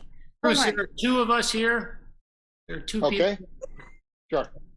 Okay. I think I messed up. So if I voted yes, I said yes, I want to keep the resolution EO16 going. No. No. Yes You're is supporting this. Dustin, you want to speak briefly, but a yes vote is in support of this resolution. I'm in support of Dustin's resolution. Yes. Correct. Oh, Yes. okay. Thank you. Okay. Sorry. Yes. I'm new to all this. Yeah. Susan? There's a second person here. Right. Okay. Okay, I've got 3 votes. I think, were those all no votes from additional people? Yeah. No votes. Okay. No vote. Can I? Okay, I have a 4th one from Michael. Yeah, and I see Nancy and Chris. I've got yours. All right. So I'm ready to close And this. Colleen. Colleen's a no vote. I think it's. Yep. Can I add And Mary and Mark? It's a no vote. 2 no votes here. No. Right. No vote Okay. here. Okay. Can I add I'm an? ready to. Add a yes vote for my wife, Angela Sherman. Unless she's here to actually vote, I don't want people submitting votes. Okay, for that's other fine. people. She's upstairs. She's sleeping. So. Okay. So at this point, there are 40 of 47 votes for the people in attendance, plus I have some additional verbal votes. So I'm going to end the polling and share the results. And so the count that I see electronically is 29 to 11 opposing this resolution. And there are some additional, I have 6 additional votes that all seem to be no votes as well. So does anybody have any questions? So you're going to do that math for the minutes, right? 35 no's and 11 yes. If you forget, Patty, Okay. that there'll be a video up. I promise. I just didn't want Right. to. Okay. No, it's not. Okay. He's part of that group. So They are whacked. that's Yes, the end of the If they can new do, business. if they're willing to live with 20, We have some people that are making some background noise, so I'm going to mute a few people. and it's possible. But let's see. All right, see if we got rid of our noise there. Pressure to use the money. Okay. It's This is Pat, another- Mike, and the O'Hara family not muted talking. Sorry. Right. Okay, there we go. Got them. All right. So that was the end of the new. Hello? Real quick, can I just encourage anybody who has lost their job, or if you know anybody, to apply for unemployment? I know some people who applied for it earlier and then they stopped because they didn't know if they would qualify for it at all or not. But I would just encourage everyone, if you know somebody who has lost their job, to apply. At this point, I mean, they're... Okay, thank you. So this is kind of and the. Bruce, I would ask Meg Zelatel if the Muni is still hiring contract tracers. I believe the answer is yes there. Yes, as a contact tracer, there was an article in the Anchorage Daily News about a week or two ago now, but if you search Anchorage Daily News articles, both the state of Alaska and the UAA contact tracing team are hiring for more contact tracers. Okay. So this is kind of the end of our meeting. If anybody has any announcements for good of the community, I'll just start off with one that our next meeting is Thursday, January 28th. Again, a Zoom meeting at this point, and we'll see where we are then. Bruce, I made an offer in the Any chat, other- which I want to repeat aloud. If anybody would like to work on a resolution asking our elected representatives to DC to work hard to make funds available to support the businesses most impacted by the shutdowns, I would be happy to work with people on that resolution, although I'm not very good at whereasing. Maybe contact Bruce, and then Bruce can let me know, and we can get together via Zoom. Okay. Hey, Bruce. Oh, sorry. Go ahead. Oh, this is just for the good of the order. I'd just like to congratulate Calvin Schrage on his victory in the election, and we look forward to working with him the next couple of years. And I hope that he attends our community council regularly and gives us updates and kind of insight into the legislature in Juneau. Yes, I hope so too. Bruce, Marilyn Russell here. I have a quick question. You Sure. mean to have our next meeting on a Monday? I'm reading it from the agenda. Patty, is that not correct? Thursday, January 28th? I'm wrong. Sorry about that. Sorry. Looking at the wrong calendar. Okay. Yep. It's the last Thursday of the month. So our schedule should be that January, February, March, April, and May, if schools are still closed and we can't use the facilities, that we'll be meeting the last Thursday of every month. And I don't think spring break and other things will affect us because we're not using the schools. So that's kind of the schedule at this point. Hey, Bruce, can I make a quick comment before I get off here? Sure. I just want to, I'm glad that we decided to have this meeting. I know I was at the last meeting last month, and I think we voted on whether or not to have the meeting. And I just think there's a lot of stuff going on right now, and some of these discussions are tough to have, but I think it's important to have a place to air out our frustration. You know, a lot of it's taken out in the assembly at the assembly meetings.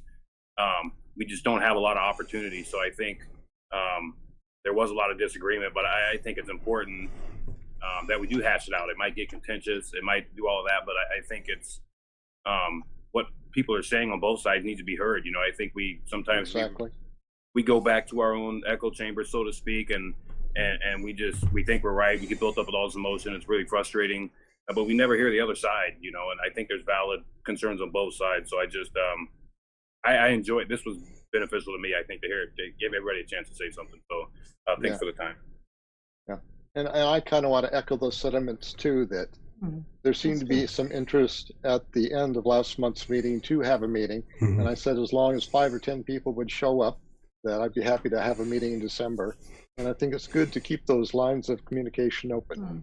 Very good. Dustin, you have your hand up? Yeah, I just, Wait, no, Dustin. Dustin, can I have a second? go ahead, Paul. Bruce, I would say if you're changing the meeting time, would you please notify FCC to let them know to change their schedule? Because we don't get those updates easily to forward it on to our members, what's going on with the community council. Right. I mean, I look at our website as being the most accurate information. It's not. The FCC is the most accurate information for most people. But our website is maintained by the FCC. Okay, fair enough. So you'll let the FCC know? Yes. Thank you. And unfortunately, I did not review the email that they sent out thoroughly enough in advance. The email they sent out to the community council members announcing this meeting tonight had last month's Zoom link. Yeah. But I'm glad that everybody was pretty much able to figure out the correct link, which was at the FCC site for Abbott Loop. What we're finding is many sites are changing dates without telling the public. So if you would make sure you just keep up with that and let us all know, we appreciate it. Sure. Now, any changes will be reflected at our website at the FCC. But again, the regularly scheduled plan is to have the last Thursday of each month.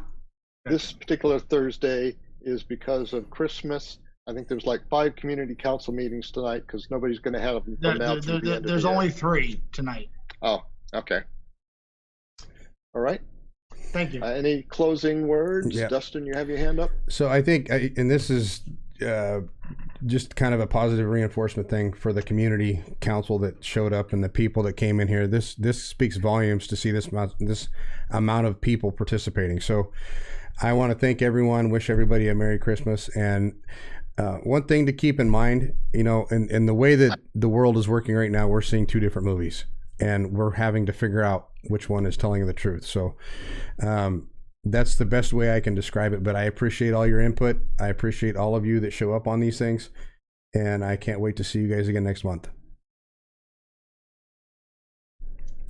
So I'm ready for a sayonara. So good night, everybody. Happy holidays. Thank you for participating. Thank you. Happy holidays. Good Happy job, holidays. Bruce. Good night. Thanks, everybody. Merry Christmas. Hanukkah. God bless. Night. And happy Hanukkah. Last Happy night I could say Hanukkah. that. Thanks, Bruce.